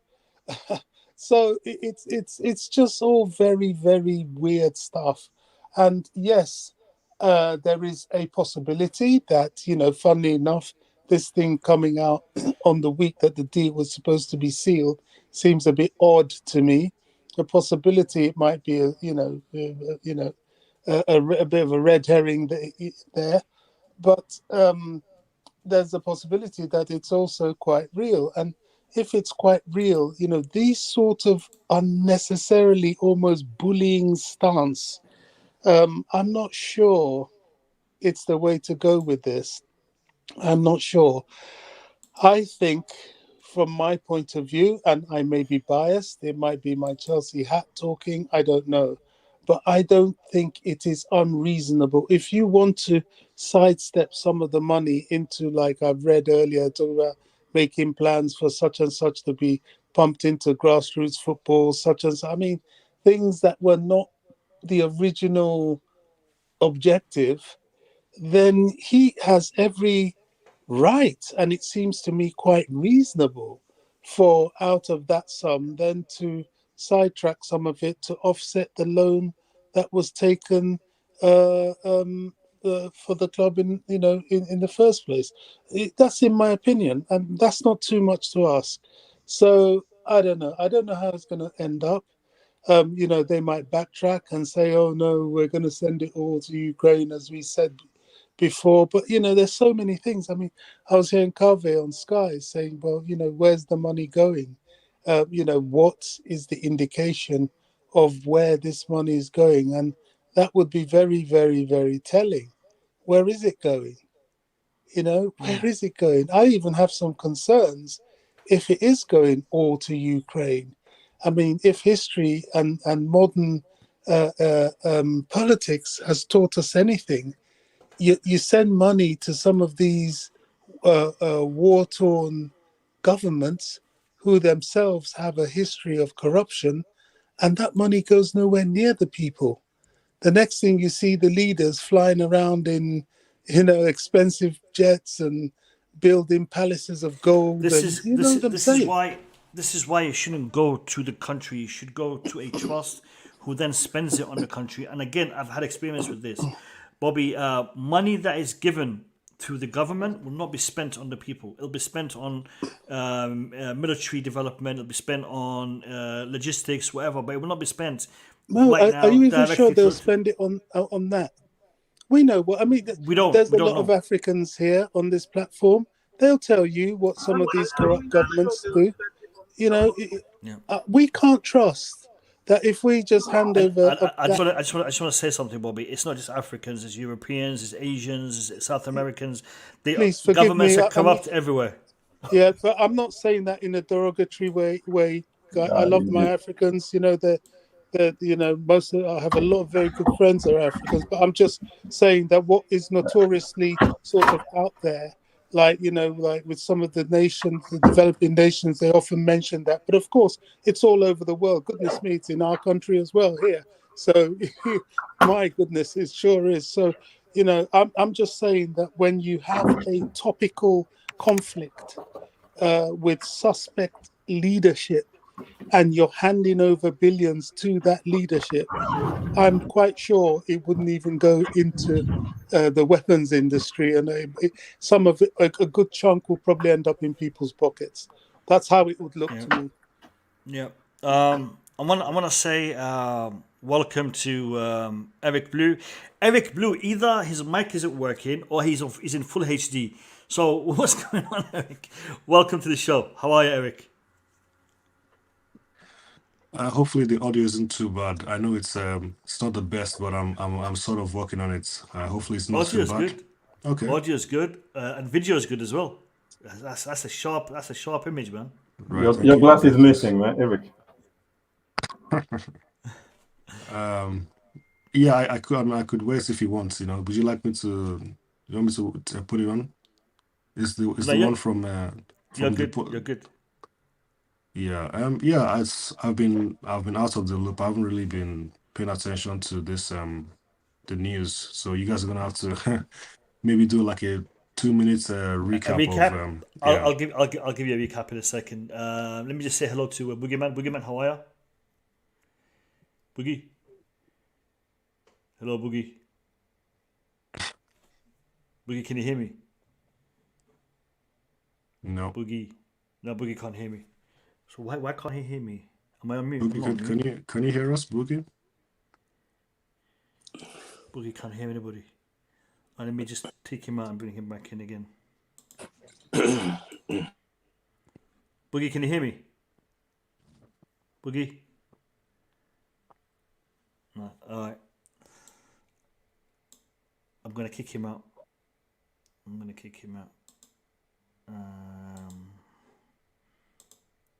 Alright, hopefully he joins back.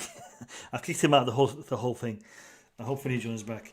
Alright, listen, Eric, Bobby, Julius, Mo, Nick, and Boogie once he joins. Today's debate or today's discussion is an open discussion, so don't wait for me to ask you to come in. Just make sure that when you do come in, it's at the end of the sentence of the guy in front of you.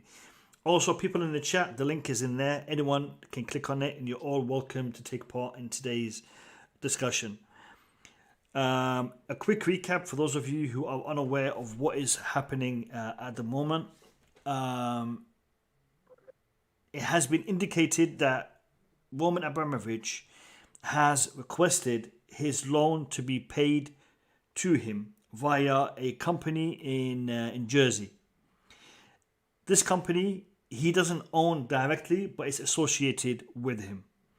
Now, the loan is 1.6 billion pounds. Boogie, can you hear me? Boogie. Yeah. All right, fantastic. Because we were talking to you just before, but you couldn't hear us. So there was an audio issue. That's why I kicked you out, hoping that it would fix it when you come back in. So I'm just giving a recap to everyone, Boogie. So the loan is 1.5 billion pounds that Roman Abramovich has now asked to be paid to a company in Jersey that is associated with him. Now, naturally, he cannot receive that money while he is being sanctioned, but potentially he could receive that money at a later date via that company, as it will hold onto the money for him. That is a breach of what the government wants to do in respect to the whole sale of the club. The government does not want to have a single penny from the sale of the club go to Roman Abramovich or for him to benefit from it. However, the whole idea was for the club to be sold, with the proceeds being donated to charity to help the victims of the war in Ukraine. The way it was supposed to have been done is debatable. It could have been done through a charitable trust, through a group that the government would allocate the funds to, and they would spend it in that area. However, the British government has indicated that it wants to spend some of that money onto other projects surrounding football. One of those areas is to help with grassroots football here in the UK. Now, there are other areas potentially that haven't been mentioned in this article that Roman Abramovich could be aware of, may be aware of, which has kind of got him to change his mind, his way he's approaching this particular deal. As I was saying earlier, there are agreements in place with the Rain Group to go ahead and facilitate this transaction for Chelsea with the supervision of the British government. Now, a preferred bidder has been selected, and that is Todd Boehly. He is the one that is going to be discussing directly with Chelsea Football Club his proposal, his plans, and his bid. He will be finalising it, and also he'll be allowed access to all the finances of Chelsea Football Club for him to be able to address his bid in the best possible way. We also know that Sir Jim Ratcliffe, has bypassed the whole process and gave a direct bid to Roman Abramovich of £4.25 billion. This has, when I say direct to him, it's not money in his hand, but as in, this is what I'm going to pay for your club. Now, that has also set things in motion where there is a different avenue where this could happen, and this avenue could potentially be beneficial for Roman Abramovich, as he could, in theory, directly have an agreement with Ratcliffe to possibly recuperate some of his losses from him at some point in the future. Again, this is speculation. But at the same time, Jim Ratcliffe could do this whole transaction in a very quick and swift manner because he is acting by himself with his own money, while Todd Boehly is part of a consortium that has a different a different decision-making process, which could take a little bit longer to address all of these little hurdles that are being put in place for the bid. Have I missed anything out? I'm just trying to remember.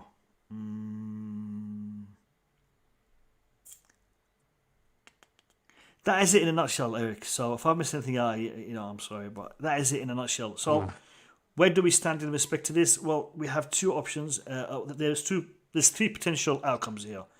Outcome one, Todd Boehly buys the club and things go smoothly. Option two, Jim Ratcliffe buys the club and things go smoothly. Option 3, the club isn't sold and we are kicked out of football until the British government decides to give us a license. And we have until the end of this month where our license will expire. And if the British government doesn't want to extend for whatever reason, Roman not selling, Roman playing hardball, they could refuse giving us a license, which means we will cease to be able to partake in next season's Premier League. And the ramifications of that will be crazy, and Chelsea Football Club could cease to exist as we know it, potentially. However, there is other scenarios that could be coming into play if we do go down that route, and none of them are good. But these are the different options or different scenarios that I can foresee. There might be something else that I've missed, but that is me summarizing it. And I'm going to leave the floor to you guys to address this whole topic. So take it away, boys. Okay. First, I think Todd Boehly is now my preferred bid. I'd rather go with a single owner for Chelsea. So that's my. I don't want to be part of a consortium because then you don't know who to blame if things are not going right. Todd Boehly may be the best Chelsea fan, but he's now going to be making all decisions. He has to get in consultation with a lot of other people. They have to agree with them before bigger decision, even simple transfer of 60 million, all those things has to be decided by a board. And it's not just going to be Todd Boehly that everybody seems to like. So I'd rather have a single owner for me, anyways. That's one thing. Second thing is, if we take the fact that we are Chelsea fan out of the equation, even if you want to buy a house, or your house is seized by a bank or whatever it is, and they're trying to sell the house, whatever money you own on that house to someone somewhere has to be paid. Roman has 1.6 or 1.5 billion loan to Chelsea FC. Man, give the man his money. If I was Roman, not letting that go, I would just say. And people saying like the worst option is Roman not getting the Chelsea is not getting sold. We get out of our licensing and all those things. What does that change in Roman life? Like we Chelsea fan will suffer, yeah, but put yourself in Roman shoes. Whether he let the government do whatever they want to do with Chelsea, Chelsea is gone. He doesn't have any control over Chelsea anymore. But if he kept it, government cannot sell it. The license expired. It's still the same thing. At least Chelsea is still his club. Whether what happen in 5 years from now, when he decides to invest against in it, or when this war is completely over, that's his choices. He still have decision to make over it. So me, if I was Roman, man, you pay me my 1.6 billion, or I let things just go south. That's the way it is. Like I'm just as a Chelsea fan, I understand we all worried, but no, I'm not going to. If I were a billionaire, I'm not going to let government step on me like that. That doesn't work that way. It just no, it doesn't work that way. Pay me my money and do whatever you want to do with Chelsea. It's simple as that. That's my view on all those things, anyways. Yeah, but it's tough, Boogie. It's tough. I mean, if it was me, I would be acting in a way where I would try to not put myself in a bad position financially, my legacy, all kinds of aspects. But at the same time, this is Chelsea Football Club we're talking about, and yes, Roman is the owner of the club, but the club is bigger than Roman.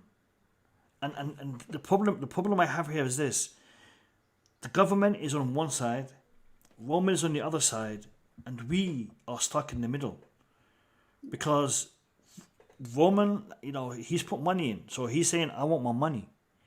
The government is saying, "You are with Putin. We're not going to give you your money," and we are the fans stuck in the middle. We want to play football. So Listen, the government has only one choice: buy the team from Roman, and ask him not to come back to UK. You don't do business here anymore. We pay you your 4-something billion and get out of UK. Don't come back here. Then the government can sell the club to whoever they want to sell the club to. But taking someone billions and just tell them, get out of my country, you're not doing business. What kind of life is it? Listen, man, I'm Chelsea fan, but I just don't understand this. And as much as I love this club, I'm behind Roman. If he decided to let this club go down, I'm behind him. Because this cannot be happening. Listen, man, pay the guy one. He only asked for 1.6 billion, a loan to the club. Pay him his money, and then the remaining you give it to Ukrainian. That's what the government wants to do. Give the remaining money to Ukrainian. Like, is it 3-point-something billion? Give the man the 1.5 billion, and the other 1-point-something, give it to the Ukrainian war, and everybody move on. Like, that's the way it should go. Nothing else. This government is so out of their depth in this problem, with this problem, that they just, I don't understand this. They want us to protest against Roman? No, we don't do that. No, they have to figure this out themselves. I don't let this go and recognize that they make a big mistake, or pay the guy 1.6 billion. It's simple as that, man. It's crazy. Bogie, can I just add what you said? Yeah, the government is disgusting. It's really Nick, bad. your mic is cutting off, Nick. No. Your mic is cutting off.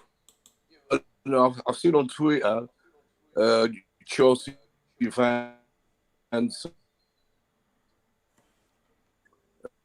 can you hear me now? Nick, we can't hear you. We can't hear you. Can Do me you a hear me favour, now? bounce out and bounce back. Yeah, I can hear you now, but Hello? the minute you're going to start talking, it's going to cut off again. Try, talk. Oh, you can't hear me. I can hear you. Yes. Nick, if you can hear us, maybe you want to change your location or reset your router or your phone or whatever and come back in again.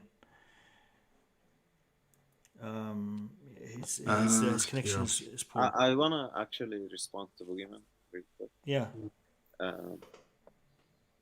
What Boogeyman is saying does make sense if you are in Roman's shoes. However,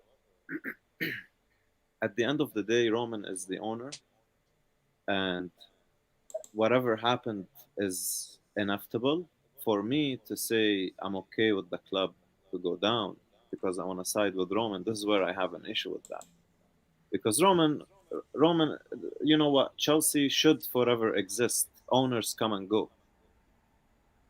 We can't allow the club to go down because some billionaire with whatever he's involved with. Sorry, clear penalty.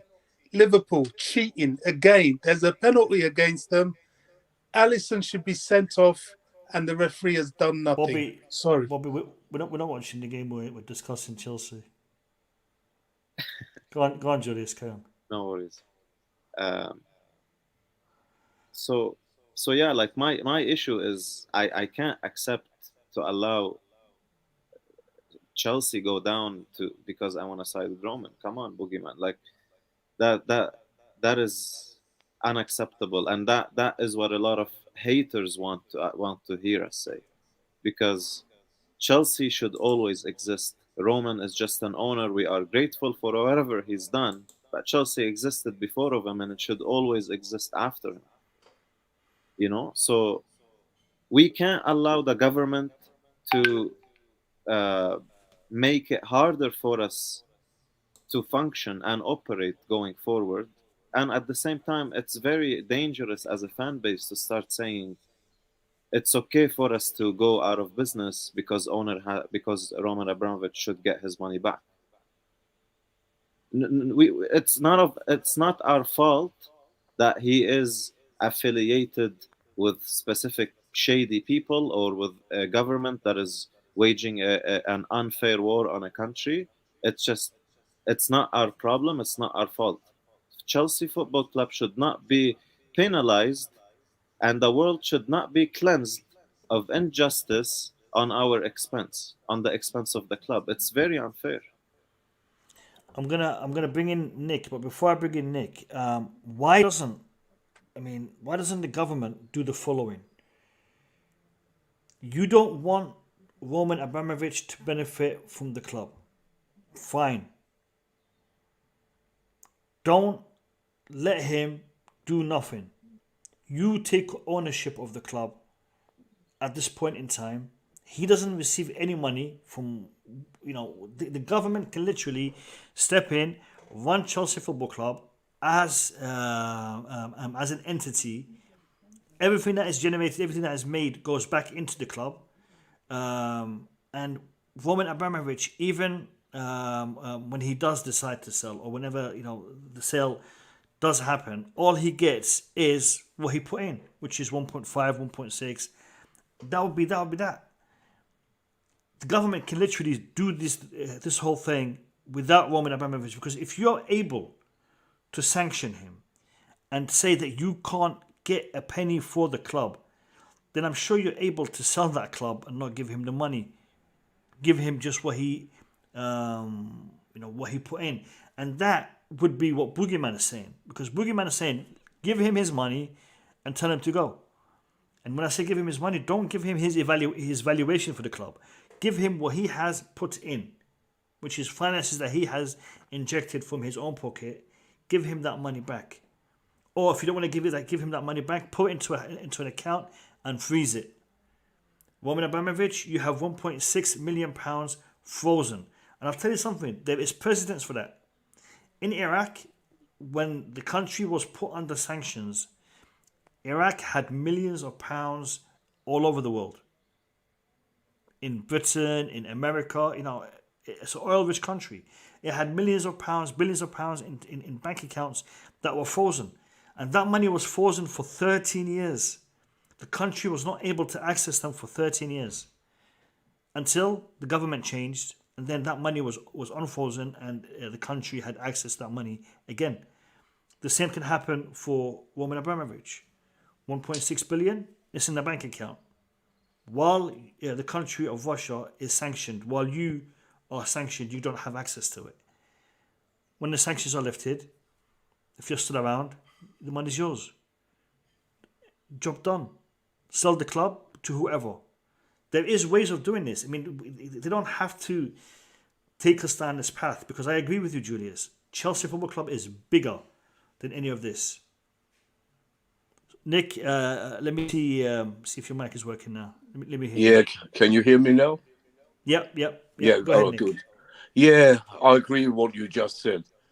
The only thing I can think of, this government, they're really trying to get rid of us. They don't want Chelsea to exist. That's what it looks like. I can't believe what's going on. I still think Roman has a plan. He has to have something to say. But he's so busy in Ukraine. That's, it's ridiculous what's going on. But like Julius said, I agree with Julius. We're too big for anyone like. Even the government, they can do what they want. End of the day, we're going to carry on. Chelsea won't go in extinction. I promise you that with all my heart. We won't go out of extinction. That won't happen. I think this is all the government maybe trying to make more money on it. It doesn't seem right. It doesn't seem right. Or it could be just all the news been twisted up, and we don't know what really is going on. That could be another thing what's going on. We don't really know exactly 100% what's going on. So we have to wait and see, I'm afraid. But I still think, end of the day, we're going to have Todd Boehly, end of the month, coming into Chelsea and sorting everything out. That's what I think and believe. Yeah, that's what I wanted to say for now. Yeah, I hope that what Roman's doing now is asking for that money to be put aside for him, and handing over all accountability to the British government. He's saying that money, freeze it. My 1.5, put in a bank account and freeze it. Jersey, wherever, put in a bank account. I won't receive it. You can literally freeze it. All right. But when sanctions are lifted, I want that money. And one more thing. Sorry, Nick. And he is within his rights to do that. because that is money that he owns.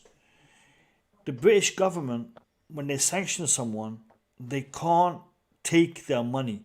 They can freeze it. They can't take it. They can freeze it. That is all that sanctions means. It means we don't do business with you, and your money that we have, we're not going to give it to you. It's frozen. But the British government does not have the right to spend that money, to do anything with that money. They have the right to freeze it until sanctions are lifted, if they are ever lifted, and sanctions can go on for years. All right, so the person who owns that money might die, but that money is frozen. They don't have access to it. So Roman Abramovich might actually be doing this. He would say, "Look, my money, the money that I put in, I want that money. Put it into a bank account, freeze it. I'll get access to it." It sounds so simple what these government have to do, but they don't want to do it. It doesn't look like they want to do it. They don't want to, help Chelsea in any way. That's what it looks like. We can't quite say that yet, because it's very strange that this sudden backdoor bid by Ratcliffe is being considered. And because and why would he come in with such a high bid? That may be a sort of ploy to absorb this payment for Roman. Whatever happens, I think his bid is now tarnishing the integrity of the process, if there was ever any integrity in the first place. But you know what I'm saying? There were rules that everybody else played by. Now suddenly somebody's come through the back door with a bigger bid than everybody else. And maybe that's could be used. I'm just supposing, talking out of the top of my head, but maybe that's what may be used to placate Roman. Because quite frankly, the way I see it and the way it is that just as Mo has said, give him back his money. I can't see, there is no justification to not do that, especially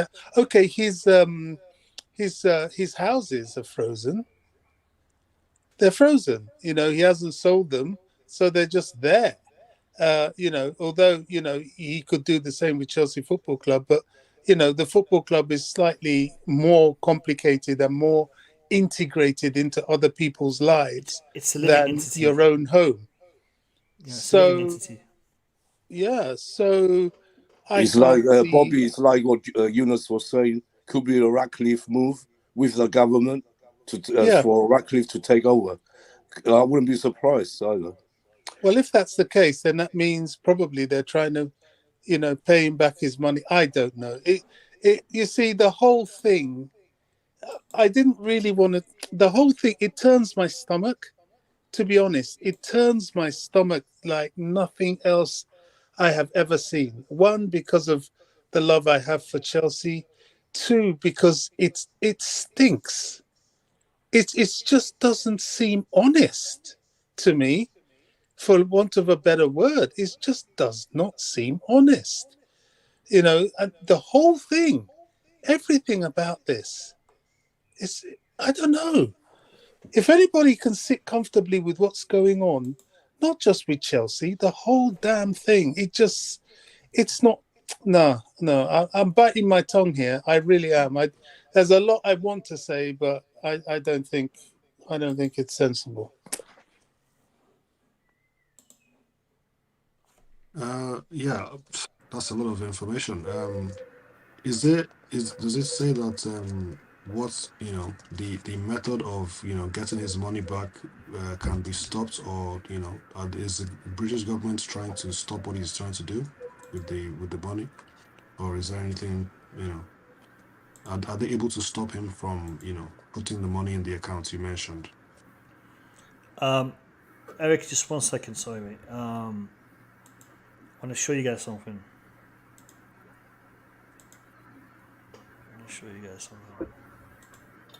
Can you guys mute your mics, please? All right, Ben Jacobs CBS Sports. Big Chelsea update incoming tonight. But for those asking how to deal with the 1.6 billion in debt owed to Abramovich remains a sticking point. Simplest solution and government preference is to convert debt to equity. This would weaken the share price but resolve the situation. So somebody jumping in. Let's have a look.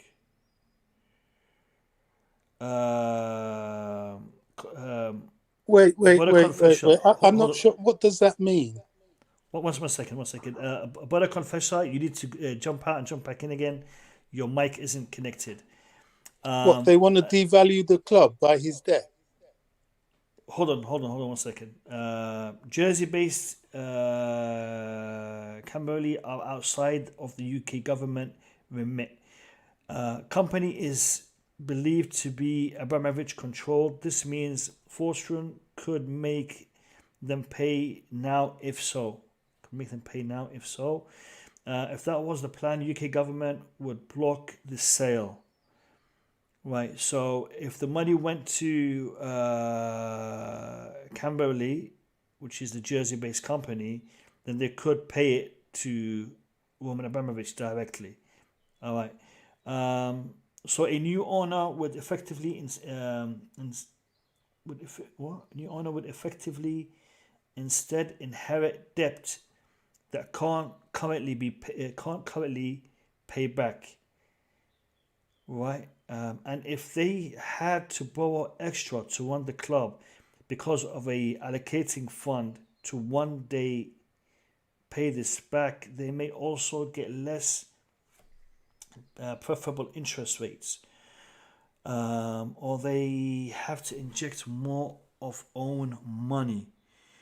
Boehly Group or any new owner won't be comfortable taking on the debt unless there is clarity as to how, when, or if they can pay it back. That's why the debt to equity approach is simpler. Then you got Rob here asking any idea when the update is coming. So there's an update coming. I mean, this really is it's hard to understand. I'll read the first bit again for you, Bobby. The only other option for the new owner to take on the debt at book value, but at the same time, but in the same way, Abramovich can legally write it off without government help. Chelsea can't pay it off under sanctions, so the notion Forstron can just wire Camberley 1.6 is hugely problematic.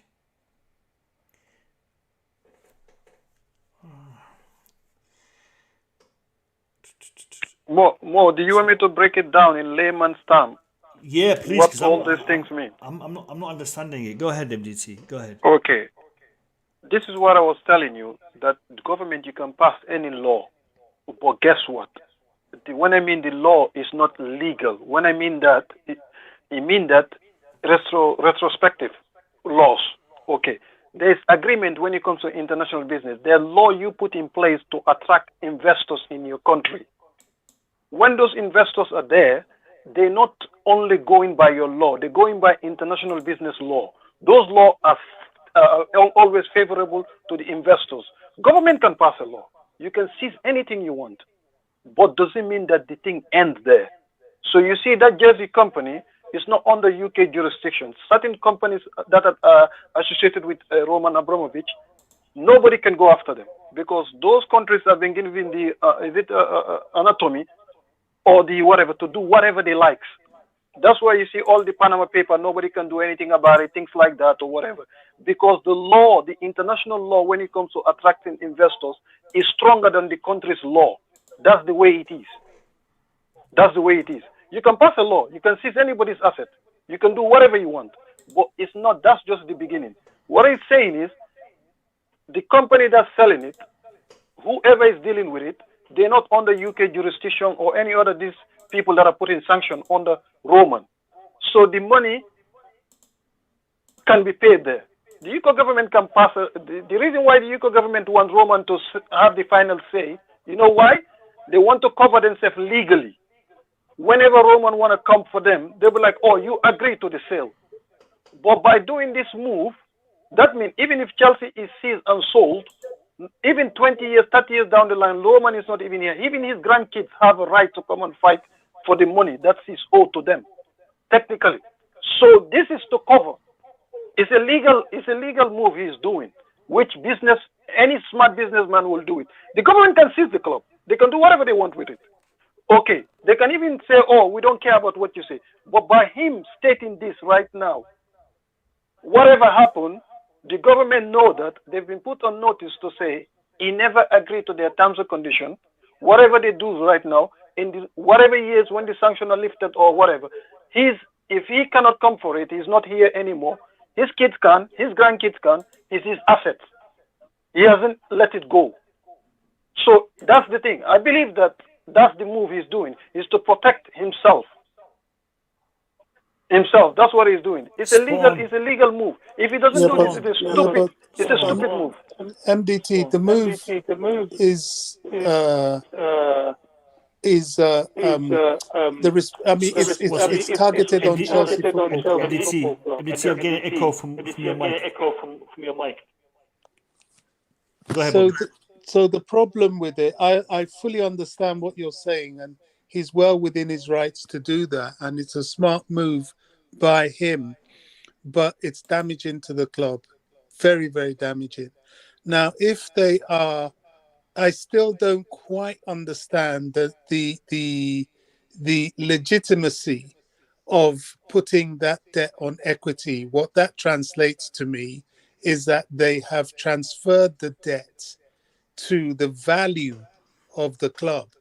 And that's where things like taking out loans and so on, because you're not taking out a loan with the capital worth of what you purchased.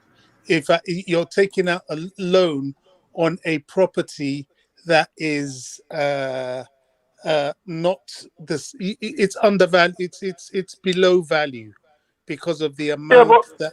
So sorry, Bobby, that loan business, that guy explained there. He doesn't know what he's talking about. Nobody can transfer this equity because they're not the owner, so it's not fully transferred. So that's why some of these journalists they need to read financial.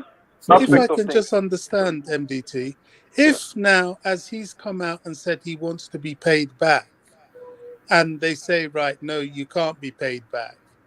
If he turns around and says, okay, I still sanction the sale so that the club doesn't lose its practicing license, how does that still cover him for that? No, he can't do that. He will be stupid to do that. Oh, so then it still comes back to the club, doesn't it?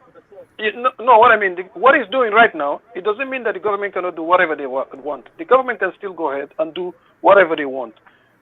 He can still say, I need my money. So what the government might come back and say, okay, we agree with it, but this money would be frozen. Okay, your 1.6 billion or 1.5 billion. They can still freeze that. It's their right. But what Roman is doing is not putting the club whatever. The thing is, what people want him to do, it will be stupid and because this will set precedent for future business investors. A government cannot seize your asset that they give you a license to come and operate in their country just because of situation error. They can't seize your asset and take it away. You can, like Mo was explaining, that's correct. You can sanction it, froze it, and things like that. Even Gabriel Marcotti was saying this. He said this long time ago. To seize somebody's asset is unbelievable. The thing is, the way the UK government is doing is show that it's either they don't know what they're doing, or they're just doing something because they think that they can do whatever they like. Okay, but you cannot just take something that belongs to somebody and want to sell it and do whatever you want with the money. You can do it to African businessmen because guess what? You do whatever you like because you think you own them. Okay, but if you do this to anybody else, you cannot. You just can't. That's what I'm trying to say. France did it with Bernard Tapie. 15 years down the line, they lost the case. Bernard Tapie's family came after them. This is what I'm trying to say. You cannot take somebody's a business, everything, and take it like what you can do whatever you want, but legally they can challenge you. So the government want Roman to just agree to let everything go, and then guess what? When people are talking about this money, do you think the UK government will hand over that money to Ukraine? No, they're gonna hand it to UK affiliated agencies who are gonna benefit, and then they will provide logistic for the Ukrainian whatever, and the Ukrainian people will be lucky to even have 10% of the money. It's gonna benefit their donors. Their donors that are benefiting right now from this war. That's what it is. Let nobody believe in all these things about money going to these people and that people. No. And Roman is doing a business move. Okay, Chelsea, us the fans, yeah, of course we're anxious. But I don't believe that it will affect us. It will just make us more worried. But the government has to do the right thing. The right thing is follow the law which you stated and which you agree on for investors to come and invest in your country. You can't just change the law because you fall out with somebody. Because if that's the case, no investor is safe in the world. So this is the thing. Roman is following right now. He's playing their own move. He's playing chess with them. This is the right way he should be doing it. As Chelsea fans, we just want him because we're anxious. We just want him to let it go. Everything. No, if he does this, that means he's done. All of his other assets. The reason why he's doing this, he's been legally advised to do this, and I'm not surprised he's doing it. And this, I don't believe that he will be any issue to Chelsea. Yes, it will take a few weeks or whatever, but the government will not. They will realize that what they're doing is not. They don't have a legal ground. They have the power. You know, having the power to do something and having the legal rights to do it are two different things. These are the things. Roman is going to come after this, whether it's 10 years, 15 years. He's just protecting himself. And Chelsea fans shouldn't be worried. We can be concerned, but not be worried. Listen, and I said this. Sorry, Boogie. And I said this from the beginning. I said, whatever the British government is going to do, they have to be very, very careful because this man will sue them. This man will sue them. He will not let this go without a fight. He has the power. He has the money. He isn't going to let this go. So right now, all of this is him building his case. He is making this public. I am not allowing this to go unless it goes in my direction, in the way that I wanted it. A charitable trust that will take the money and spend it in this particular way. And now he's saying, look, I want my money. I want the money that I invested in. And he has the right to that money. He may not have the right to put a valuation on the club and sell it for a price that he wants to right now because they're under sanctions. But he does have the right to the money that he has invested, and that's what he is making it public. The money that I put in, I want it back. I want to say big up to Phantom of Many Topics. Thank you for your super chat. I support Roman. He deserves 1.6 billion. It's his money. One thing. Sorry, before Boogie goes, I just want to mention one thing as well. You know, people are. We have to realize one thing. Sorry, I just forgot what I was going to say. The American asset management companies, all this consortium that want to buy Chelsea. The reason why they're attracted to Chelsea is easy money. If you buy a company with zero debt, you can buy the company and load it with debt and make a lot of money. That's the reason why they're all jumping on it. If that debt appears, which they need to invest their own money, solid ground, they will back off. So when you see all this venture capitalists coming for an asset like this, it's not for the interest of the club. So Chelsea fans should be more worried about the amount of American venture capitalists, coming for Chelsea. That's my biggest worry. Okay, if they really want to invest in Chelsea, this is the thing. When there is a debt, invest in that. Let's see how you manage that. But when the club have zero debt, you know what is easier to buy? They can borrow the money and buy Chelsea. Use their asset as collateral. As soon as they buy Chelsea, everything is clear. They will transfer the collateral to the Chelsea Football Club. That's how simple it is. That's how venture capitalists operate. So Chelsea fans thinking that the sales will just happen, they should think in that aspect as well. The reason why they're all rushing, they want Chelsea, is because of that debt free. It's absolutely nothing to do. It's a perfect investment opportunity. If I have the money, Chelsea right now is the club to spend it on. Because zero debt, everybody will buy that. Anybody that have the money. Because you will get your money the next day that you're the owner. You got the 2.5 billion you spend on it like that. Okay. So sorry about that. MDT, Yeah. from what I read, that was part of the stipulations with the Rain Group that you weren't allowed to buy the club with debt and load it with debt. It had to be Yeah, but cash up. let me give you one thing. Yeah, but let me give you one thing. That's all. That's not that. You don't. You can. And investors, when you invest, because you can agree to anything. Yeah, they If can load the anybody debt that's afterwards. yeah. Let me tell you one thing. Anybody that's in UK here right now, you remember when the American bought Cadbury? They give a lot of guarantees. We're not going to reduce the quality of the chocolate. We're not going to move the factories. We're not going to reduce the staff. All those agreements. It was signed. We're not going to load the company with debt. Guess what? If I buy something, those agreements, they're not the gentleman. You cannot make me do something of something I've already bought. You can't. That's what I'm telling you. The Rain Group can put a lot of conditions. But as soon as a venture capitalist buy your assets, forget it. Cadbury has been in the UK longer than Chelsea, if I'm not mistaken. They're bigger than Chelsea in also. Cadbury has been stripped to next to nothing by Kraft. Okay, so that's what I'm telling you. So don't believe all this guarantee. Anybody that tell you about guarantee, they've never done a business. There's no guarantee in business if I'm spending my money. Mo, in terms of what you were talking about with the Ben Jacobs tweet, yeah. I think what he was trying to say in that was the debt would be transferred to as equity to the buyers. Yeah. So it would go to the Boehly Group, and when they sell the club, they can ask for that debt back, basically. But it will be written off for Roma, so Roma won't be owing that money anyway. So I think that's what the tweet was suggesting, that it would be transferred to whoever purchases the club, and they can collect that debt whenever it is they decide to sell the club, basically.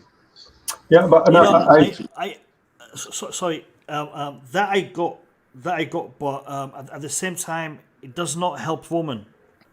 No, because the thing about, because I think it may work out in a situation where Roman may feel it may affect his finances and his ability to borrow money going forward. So he's like, I need this debt completely written off, because this money I put into Chelsea, I may have borrowed it from somewhere, or it may be a loss on a balance sheet somewhere, and I need it to be completely cleared. So I'm not owing any company anywhere. It doesn't look like I've spent 1.5 billion and have to somehow get the money back. So that's the assumption that I took from the tweet. Yeah.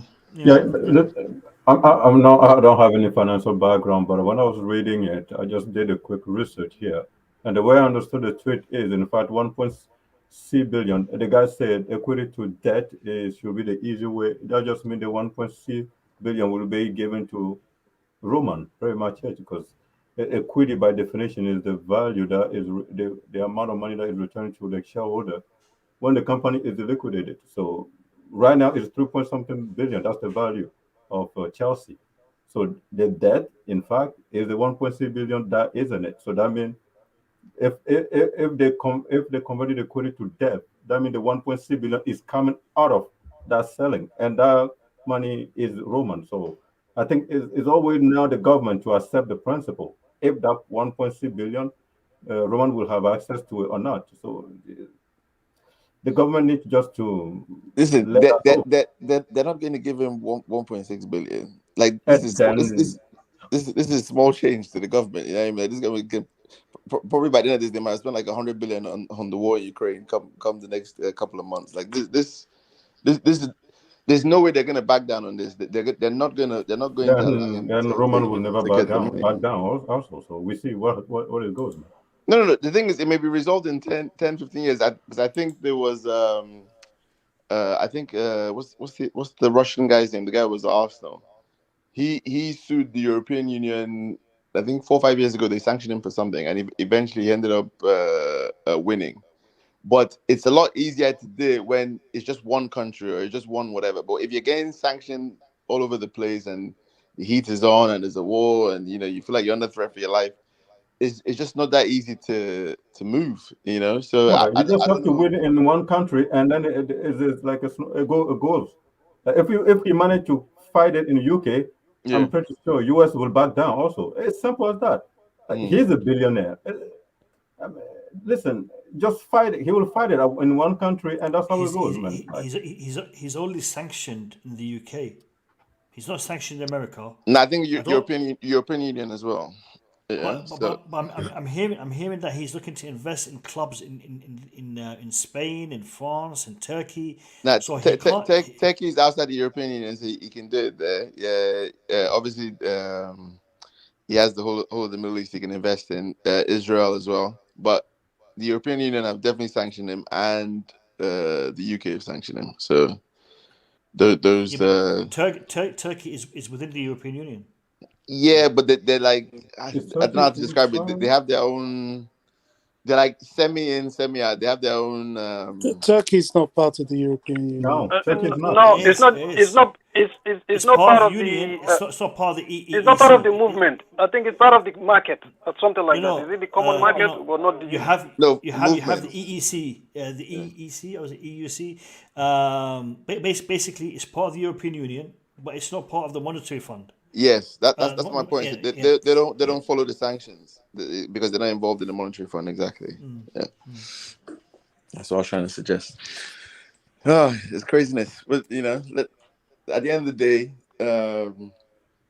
I think I want to hear from Roman. I know Chelsea fans, they're happy, for him to be quiet and do his own thing. I want to hear from him. I want to see him do an interview or somebody release a statement or something. So all this speculation, is he doing this? Why is he doing that? What's going on? I'm not happy. I want to know exactly what's going on from the horse's mouth. You don't lose anything by speaking. Yeah, so. you want to hear from Roman. I want to hear from Couch Critic, man. He's been quiet, just sitting there watching. Yeah, man, I'm just a fly on the wall right now. I'm just learning. I don't know much about any of this stuff. I've been just trying to follow what's been happening with the money, and I'm just gonna say this. And you guys, please, if you don't think that this is the right sense of logic where things are going, then by all means interject and put me in the right direction. But I'm very, very wary of what's happening with Ratcliffe and Roman right now, because the 11th hour Roman comes out and says he wants another $500 million for this bid. A couple days later, he's now saying that I want the $1.6 billion or 1.6 billion pounds that was supposed to be a forgiven debt. And then all the while through this entire process, we're hearing that Ratcliffe now has jumped in and is not quieted. I just think I don't know what the connection is or the correlation, but I feel like whatever it is, those two things are correlated, and there's something going on that would lead to potentially seeing Jim Ratcliffe own this club. Hoping I'm wrong, and I'm hoping you guys have some insight on that, but I just can't get that out of my head right now. But Couch, why not just get him to bid in the first place? You're picking the bidders. You're picking the preferred bidder. You tell Rain Group to listen. I want Ratcliffe to be the winner. He comes in, he gets the cloak. Why all this cloak and because dagger? maybe Ratcliffe's ego is so big that he doesn't want to be a part of any sort of dog and pony show. He's just like, listen, you guys go about your business, do your thing, and then I'll come in when I'm ready. Like he probably likens himself to somebody that big, where he doesn't have to deal with this dog and pony show. And the other thing too is it's they thoroughly scrub your finances, right? Maybe he doesn't want to be viewed that way, right? He doesn't want his finances to be analyzed like that, right? So it could be a number of reasons.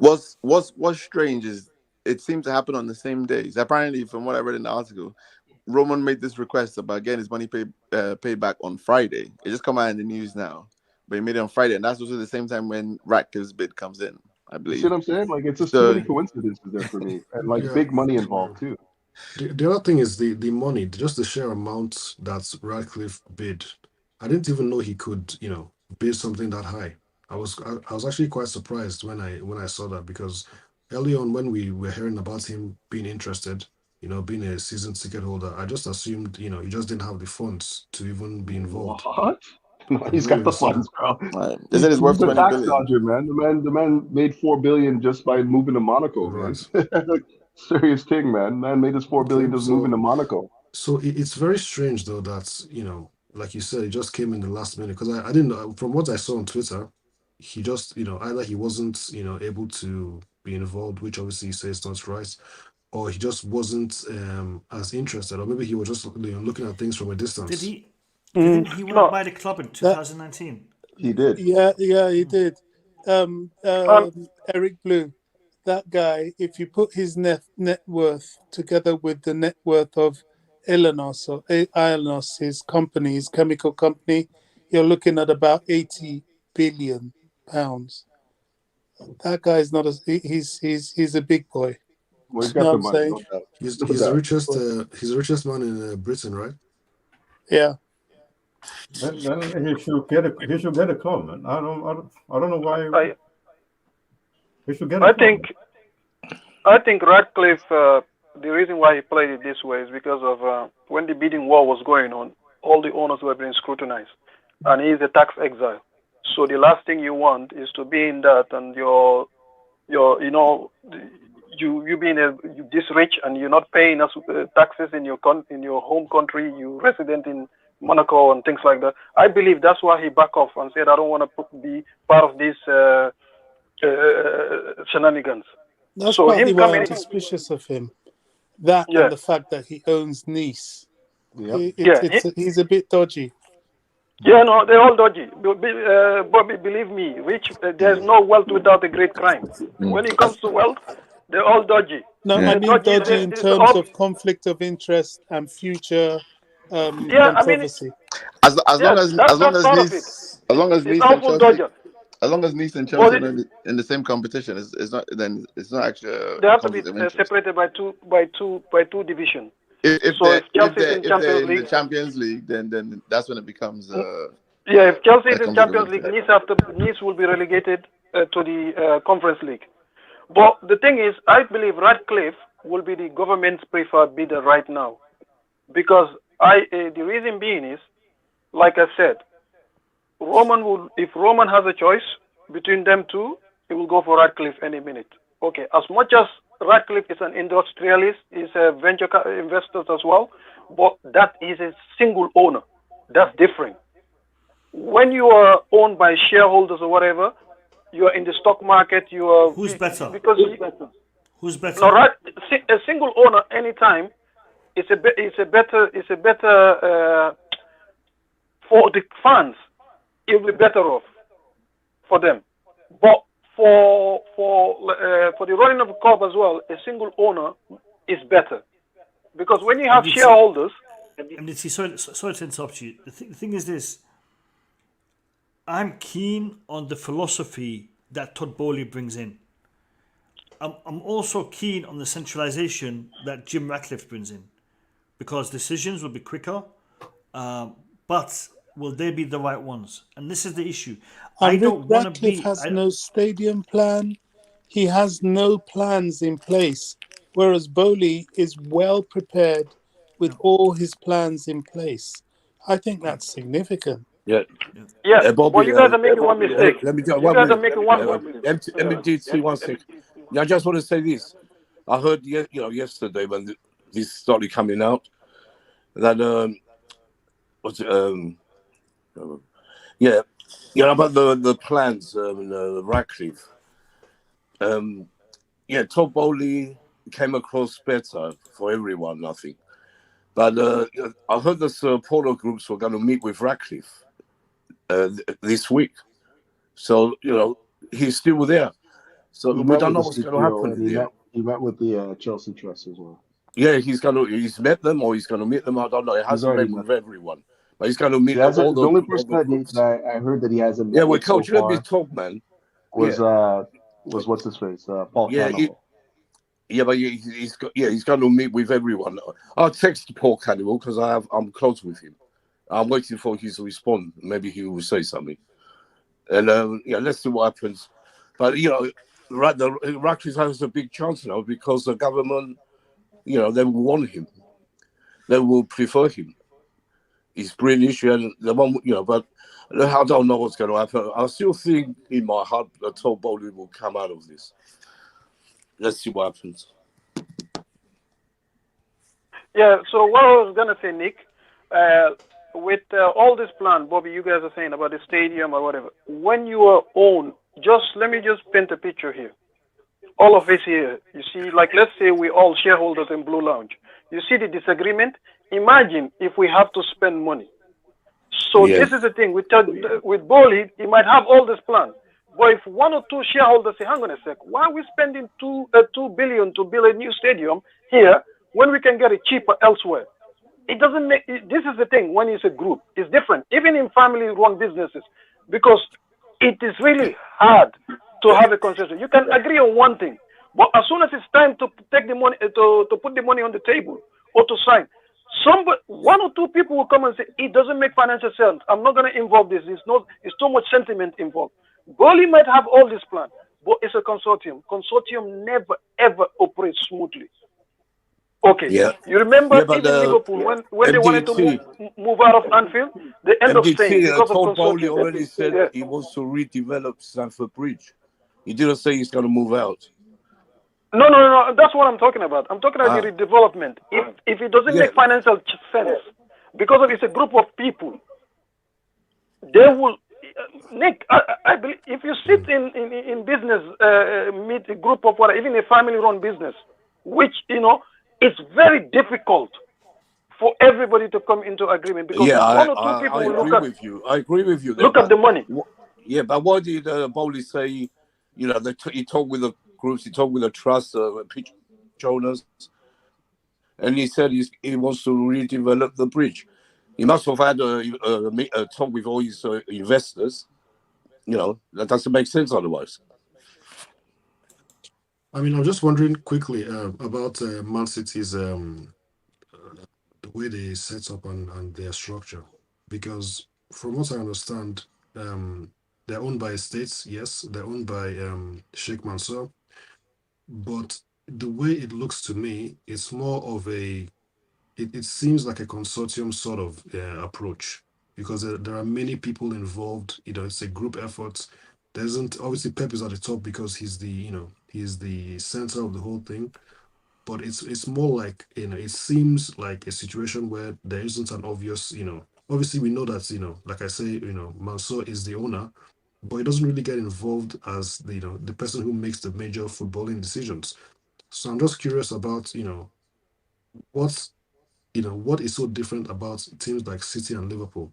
Liverpool, yes, you were mentioning about Anfield, but if you look at it, it's still a fairly well-run club.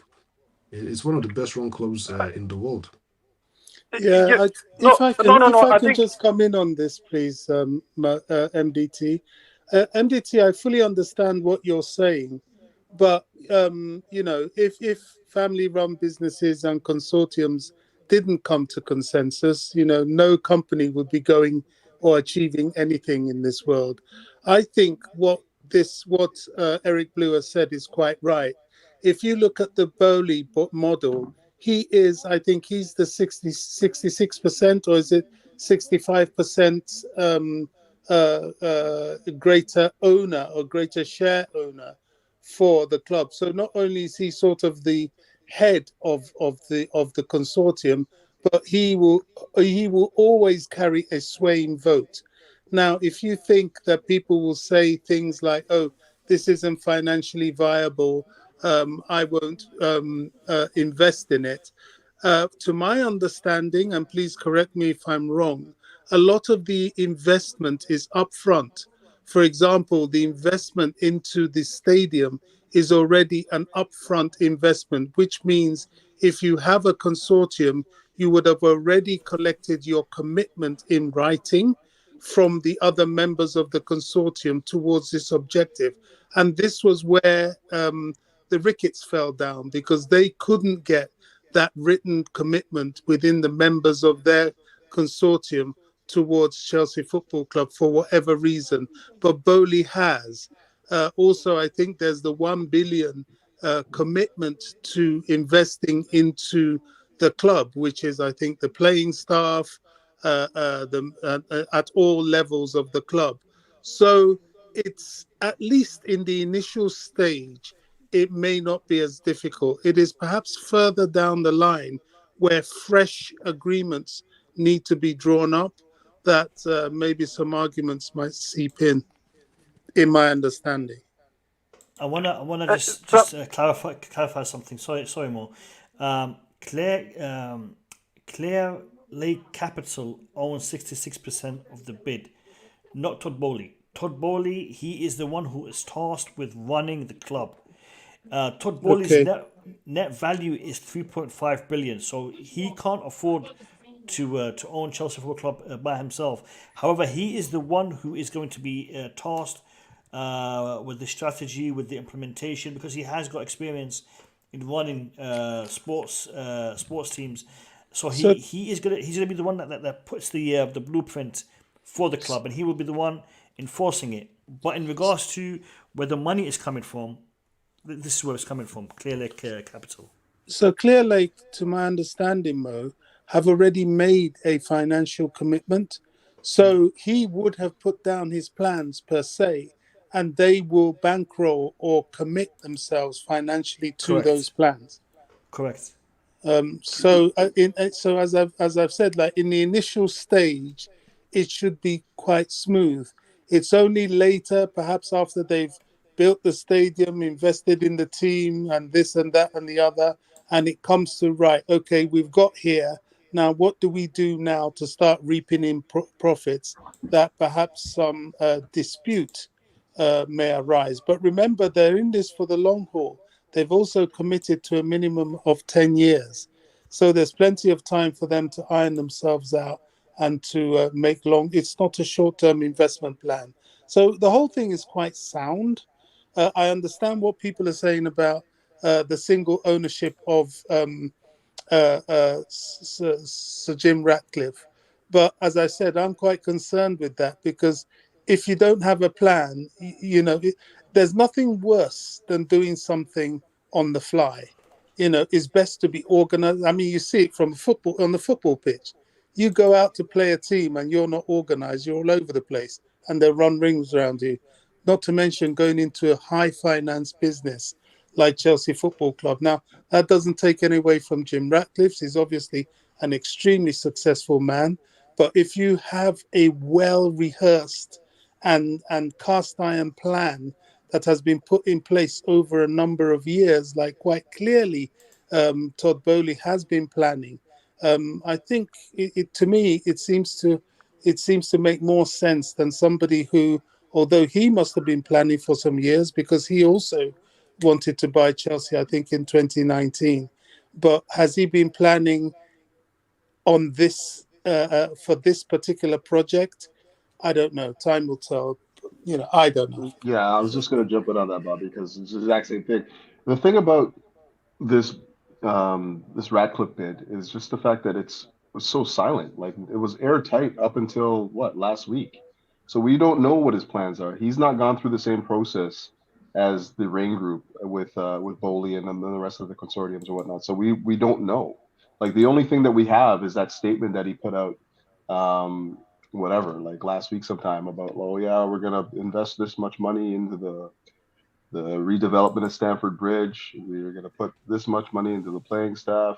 We're hoping to keep the the youth program together, like the academy. We're hoping, like none of that is really an outline of a plan. It's basically just him, just putting it out there. But I don't think that he feels, and this is why I'm wary of this guy. Like I don't feel like he thinks that he has to go through the same process that the other bidders have gone through.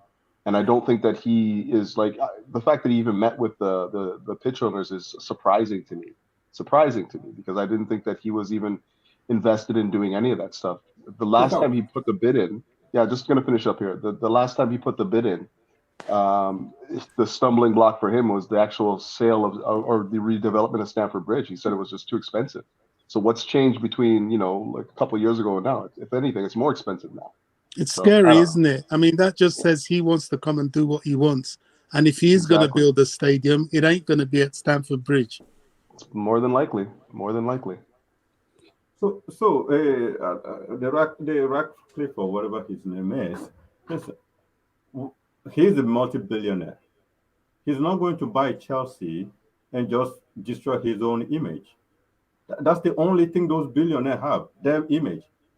So I'm pretty sure if that guy buys Chelsea, it's not going to turn Chelsea into a middle table team. It's not going. He's not going to turn Chelsea to what a bottom table team.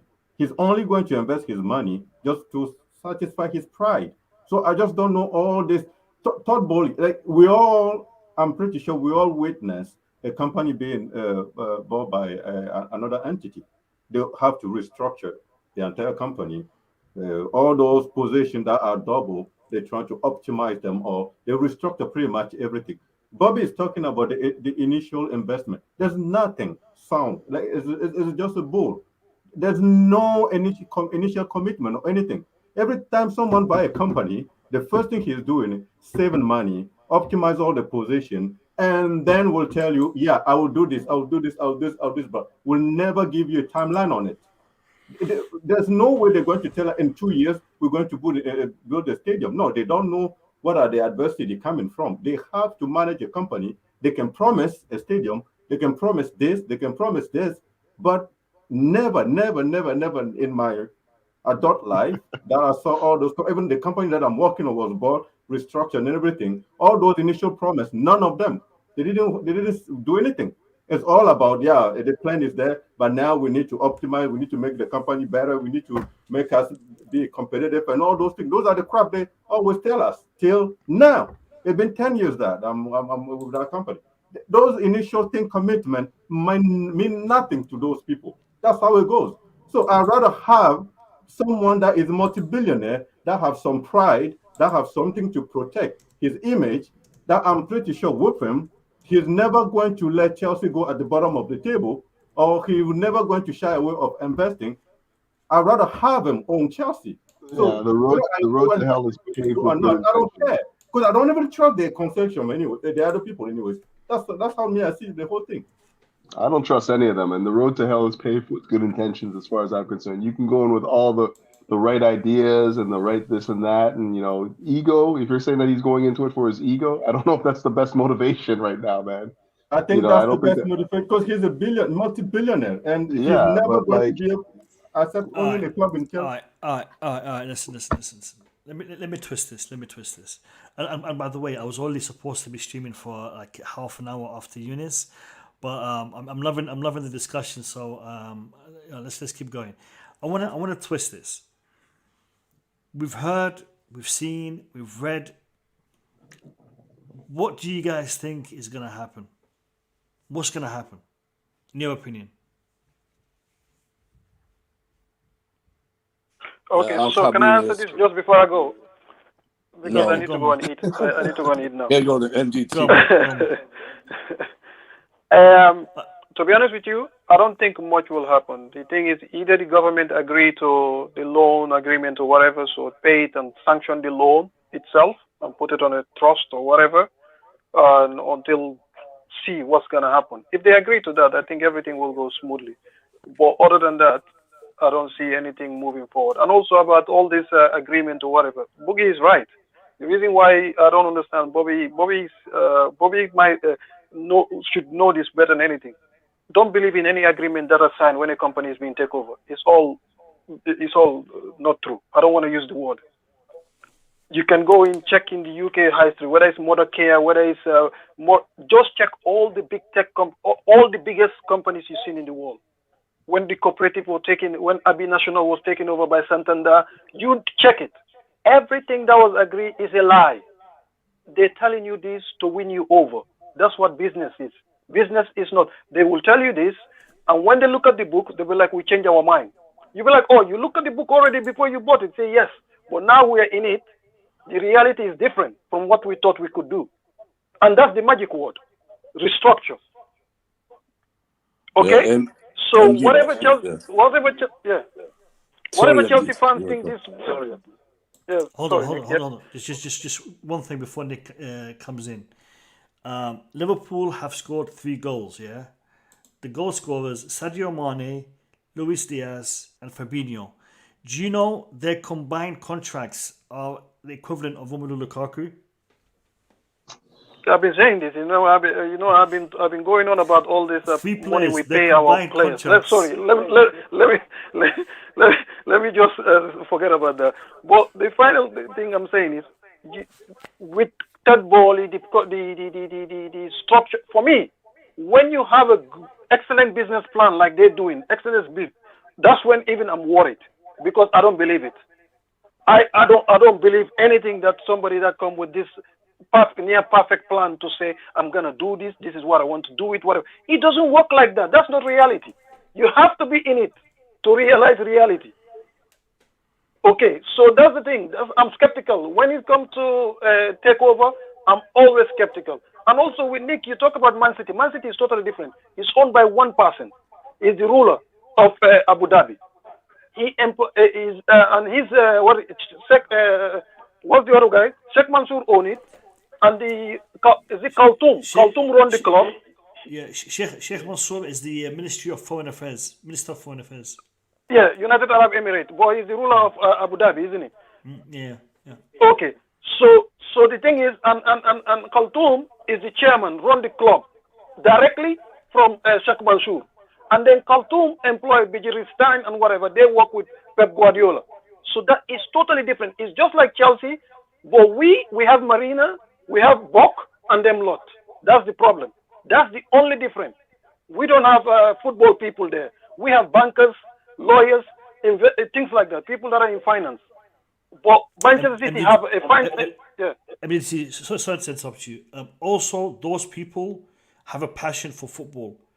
Thank you. They have football people. Bruce Watt doesn't have any passion for football. Seriously. He was an investment lawyer.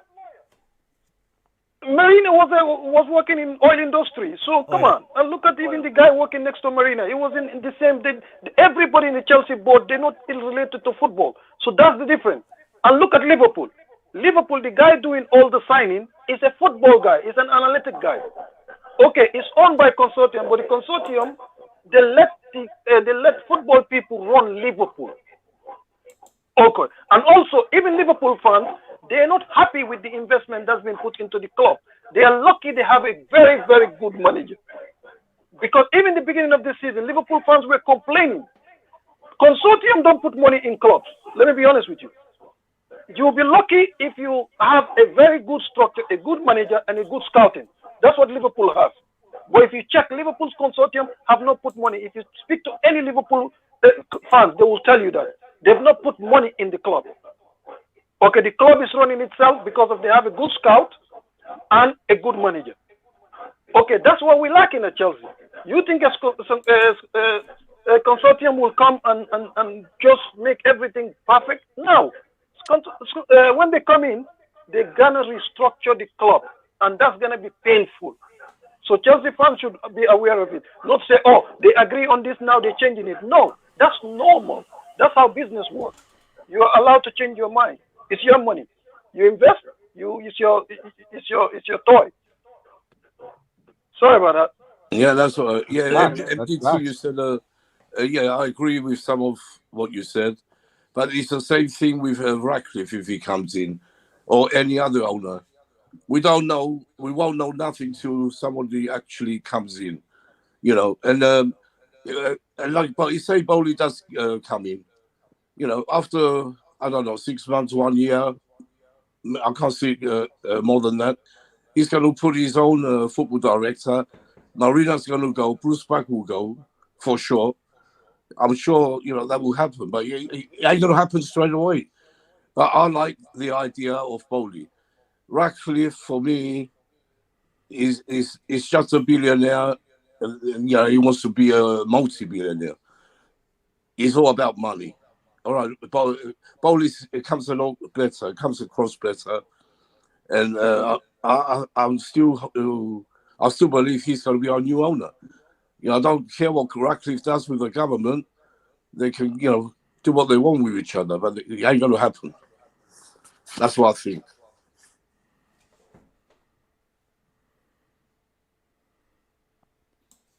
Can I respond to couple of the points Boogeyman made earlier?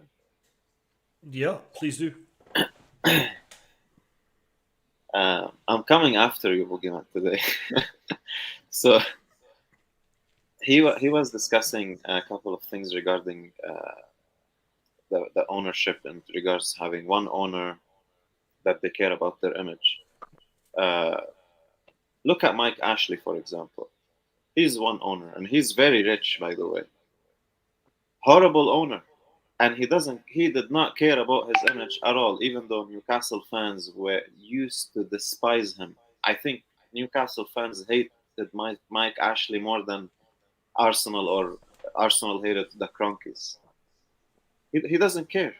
So, and the other thing that Couch Critic mentioned, I think, last stream about Ratcliffe, the budget allocated to Chelsea Football Club in terms of investment over 10 years, that is not looking good at all. That is looking like we're going to have a 75 million pounds budget every transfer window, at best, potentially. So I just don't think that it's just, having one owner is always a better thing. I don't think that's a standard, or it doesn't mean that having one owner is better than a consortium. Both models have their benefits and or advantages and disadvantages. But from what we have right now and what we know about both parties, Todd Boehly looks better in general. And I don't feel comfortable with Ratcliffe coming in last minute, not caring about the whole process. It seems a little bit too arrogant to me as well. And I can't believe this guy really genuinely care about the club, especially knowing that he's a Man United fan as well. Don't be fooled by his season ticket membership, because it's simply maybe because he lives in the area, apparently close to the stadium. So it's easy for him to just buy a membership at Chelsea and go watch football games whenever he has time. So I don't think we need to just get into the conclusion that having a one owner is a better thing. Plus, British owners, with all due respect, don't have a good record of owning football club. In fact, it's worse than having American. So I was among the people who was against having American owners for a couple of reasons.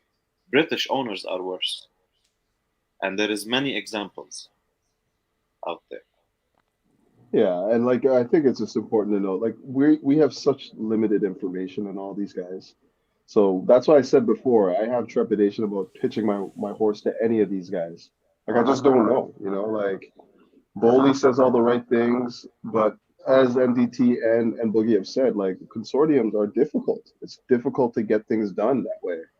Like we're so used to single ownership. That's basically how we were brought up with this idea of just single ownership. And then when you look at Ratcliffe, I just don't trust that dude, man. I just don't trust that dude. But having said that, I don't trust most of those dudes, to be honest. I know Tannenbaum just because of MLSE, so I know how that guy operates, and he's a great dude. But everyone else, I don't trust those dudes, man. So for me, this whole ownership thing, we can go back and forth about what we think is better, but we just won't know until whoever's in place comes in. And there's no way where I'm going to be able to go back and say, well, you see, this is why we should have bought this guy. This is why we should have we were hoping that this guy's going to be the owner. It's a crapshoot, man. We're dealing with the devil. The problem is Roman's leaving the club. That's the problem. The solution, we can never say one is better than the other at this point. We just don't have enough information. But having said that, guys, I got to go pick up my kids, so I will check in with you guys again later this week. I think it's difficult for me. At this point, we're too absorbed in who's going to own the club, where it's completely out of our hands. I think this is a unique situation. We have never known anything about the people that buy clubs. When Ken Bates bought Chelsea for £1, nobody knew what he was about until he was about. When Roman Abramovich came in and bought the club, nobody knew a thing about him, what his intentions were. In fact, the rumor then was that he's going to come, get bored after a year or two, and go away. Well, look what's happened 20 years later. I think we're all making a lot of assumptions about these guys. It takes something. You must have something about you. One, to throw 4.25 billion of money that is within your ownership to purchase something, or to arrange for 3.5 billion of money to be sunk into a club in the name of a consortium. We're assuming the worst. MDT made the example of Abbey National being taken over by Santander. Well, that didn't necessarily make them better. In fact, if you ask me, Santander as an operation is far more efficient than Abbey National ever was. These things aren't always doomsday. I think our biggest concern now has to be the government. And I don't think the government has a choice other than to give this guy his money. I believe putting the money, as Mo said earlier, in some kind of trust or in a frozen bank asset or something is a bit of a get out of jail card for them. Because if they take an excessively stubborn stance in this, it's not going to end up well for them. Do you guys think that what Roman Abramovich is doing now is him putting up a fight against the sale of his club? Because he wouldn't hand it over on a plate to the British government to do what they want to do. So what is happening could be viewed as just a natural process of him not making it easy, because why would he? What do you guys think? Can I say something quick? Yes, you can. There is a war crime going on. There is atrocity going on in some part of this world, on this earth. You've been pretty much accused, being complicit of it. Your club is seized and everything. For how long do you want one man to take all those? Can I use the word shit? Yeah. For how long do you want that person to take all those things in? All those things in, going home to his family, sitting there listening to all those crap going on. For how long do you want one man to take all those shit in? And if we don't fight, that just means you accept it. He has to fight. At one point, it just cannot go one direction. You have to make the fight. You have to make the opponent feel that it's not going to be easy from now on. Enough is enough. So for me, it's not even about fighting back or anything. Man has to clear his name. Man has to make it difficult for these people just to say there is a law. You've been putting your faith on me. You go ahead. What are you trying to say? Boogie, I get what you're saying, but you see, the thing is this: normally, and we've seen this with wars over the past. Let's say from the first Gulf War, when sanctions are imposed, there is one entity that imposes the sanctions. Now, naturally, that entity imposes the sanctions, but sometimes they are not upheld. And I'll give you an example of those. But the entity that normally imposes or applies sanctions is called the United Nations. Sanctions are voted on, and they are normally implemented by the United Nations. Let me finish. The reason why they are not able to do it this time, do you know why they can't do it this time? Because it's the United Nations. No, because Russia has the right to veto any decision that the United Nations make. Then wait for them. Sorry? Then wait for them. Wait for the United Nations to figure it out. But that's the thing. The United Nations can't actually put sanctions on Russia, because Russia is one of the founding members of the United Nations. Therefore, they have the right to veto any decision that is made through the United Nations. And this is why the sanctions that are currently being imposed on Russia, it's all about your opinion. Right now, the UK wants to impose sanctions. The European Union, certain countries are imposing, certain countries are not imposing. The United States, who are leading the support to Ukraine via weapons, via money, via whatever logistics, they're not imposing sanctions on Roman.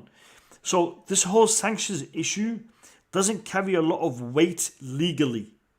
Okay, it's carrying weight within Britain because Britain they are allowed and they are able to impose sanctions as they want in their country, in this country, on businesses that are operating in this country.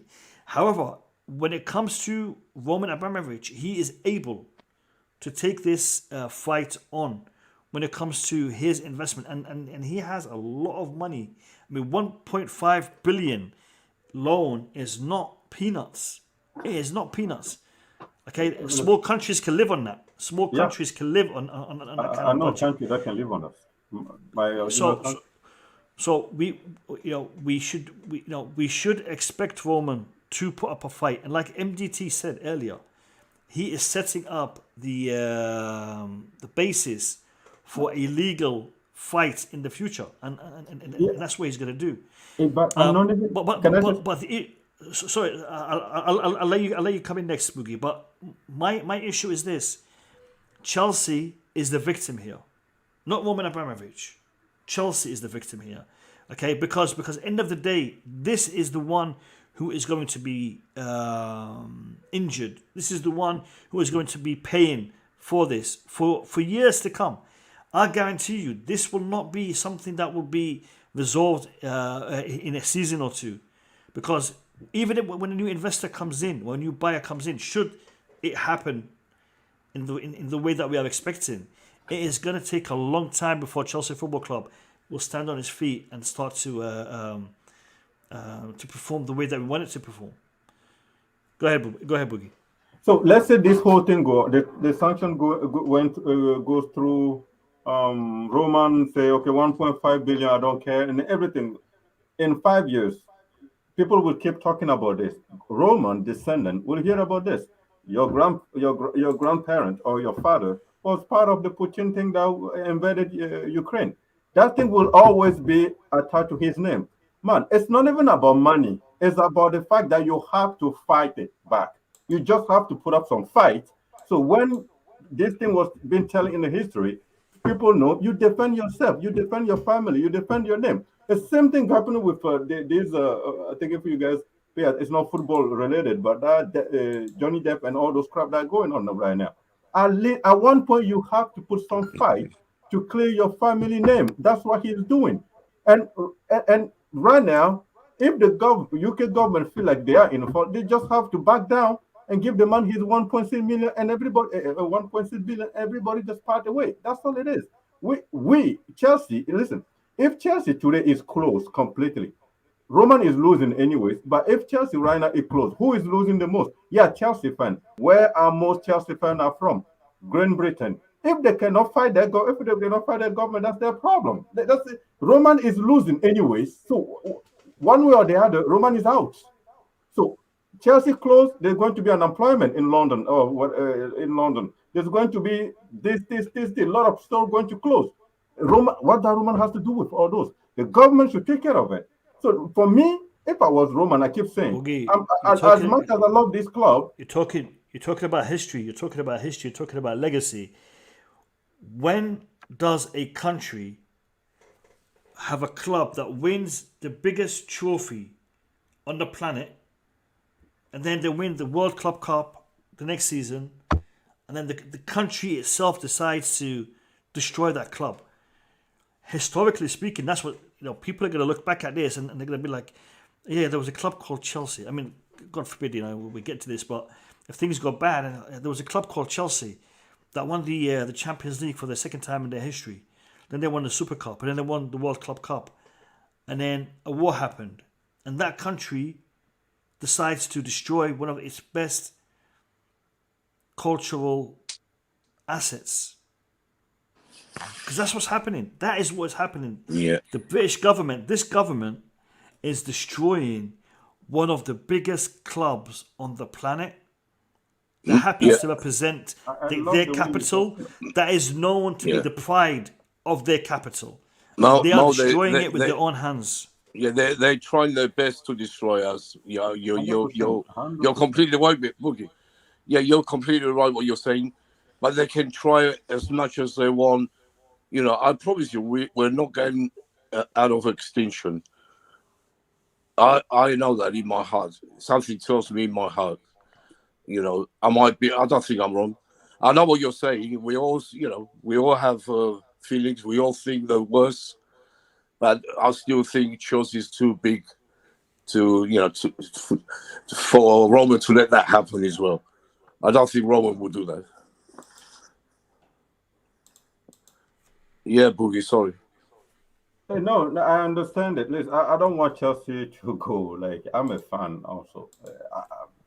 I've been fan for Chelsea for how many years? Not as long as Bobby for sure, and Nick Blue, that's for sure. But pretty much, but it's just I cannot look past what this government is doing to one of the shy billionaire that I've known, and it just at one point he has to fight back, and I'm happy that he start putting his foot down. It just has to happen. So for this guy to just this government to back down a little, if they don't want to back down, then we'll see what happened in London. Like we see it, the guy I shouldn't call completely destroy the agree, Boogie. investment. I completely Yeah, agree with sorry. everything you said. Oh, no, no, everything. I've completely agree, and it's not just about Obviously, the main thing is his integrity, uh, potentially clearing his name, because the narrative is that you're guilty unless you're proven innocent. That's how this part of the world seems to do things. Obviously, we don't say it, but that is what people think. Whenever someone is accused of something or somebody is involved in anything controversial, everybody just assumes that they're guilty, you know. So Yeah, do you even that's know how huge. people call us blood money? Some money. Yeah, Your yeah, it's team is owned by yeah, this. I'm just like, yo, shut up, man. Like people call me like that. I'm just like, what are you talking about? Yeah, yeah. Roman Abramovich is this. Chelsea is the money is from what the killing. I was like, yo, shut The up. other But the at other the thing end as of the well day, is someone has to start fighting back. That we and cannot just let this go because we're scared of losing this team. We need to start yeah, clearing our neck. I mean, me, mm, nobody knows me. I'm just talking about Roman at this point. Someone needs to start fighting this government back, yeah. making It's them it's difficult it's for them. also yeah. It's also because he didn't. The plan was never for him to get nothing. Because okay, fair enough. He did say he would cancel the debt, but that was with the intention that he would get some kind of profits still from the sale. He would get a profit from the sale, and that is without the debt, and then he would be able to do something with that, and then the debt would be cleared, and then parts of it would go towards the helping with the people who have suffered tragically from the situation in Ukraine, right? So in Roman's mind, he was never thinking I would get zero, nothing out of these investments that I've made for how many years. So that's also part of it. It's not just about, okay, he said one thing and then now he's changed his mind. I believe it's about, I'm not going to lose out on all of these investments. I'm not going to lose out on what I've spent so long investing in. And for me, that's one of the main reasons why he's doing what he's doing. And like we've said earlier, I don't think the government has a right to just take all that money away from him. He will take it to court as he should. Maybe after this club is sold, I don't know when it's going to happen, but he will not just be about clearing his name and you know improving his image, but it will also be about getting justice that he deserves, getting the money that he believes and we all know that he should be getting. So I think that's what it's about. Yeah, you're right. Yeah. Sorry, Sorry, sorry, bro. Nick. Sorry, Nick. Um, the stream has been on for just under 3 hours, so it's been on for a while, and I'm about to conclude it. I know a lot of people are jumping in right now. I guess a lot of you guys were watching the Liverpool game, but we've been on air for 3 hours. We had Eunice on the stream for the first hour. So if you are just jumping on and you didn't catch that, you can go back to the beginning of the stream. The first hour of the stream was us discussing the situation of the club with Eunice Talks Football. I want to say thank you to Eunice for making time to come on, and hopefully we'll have him on in future streams. It's been a great debate. We covered a lot of different aspects of this story. Apparently, there's more developments coming out in the next hours. So if something comes out, we will probably address it in another stream tomorrow. If a new development comes out, otherwise we'll be doing a match preview and a match post-match reaction to the game against Wolves in the weekend. Lads, we've had a good number of you hitting that like button, but if you haven't hit that like button, please do. And if you haven't subscribed, please do. Thank you all for being here. Thank you all for taking part. And we'll see you in the next stream. Have a good night, people. Take care of yourselves and stay safe. Peace.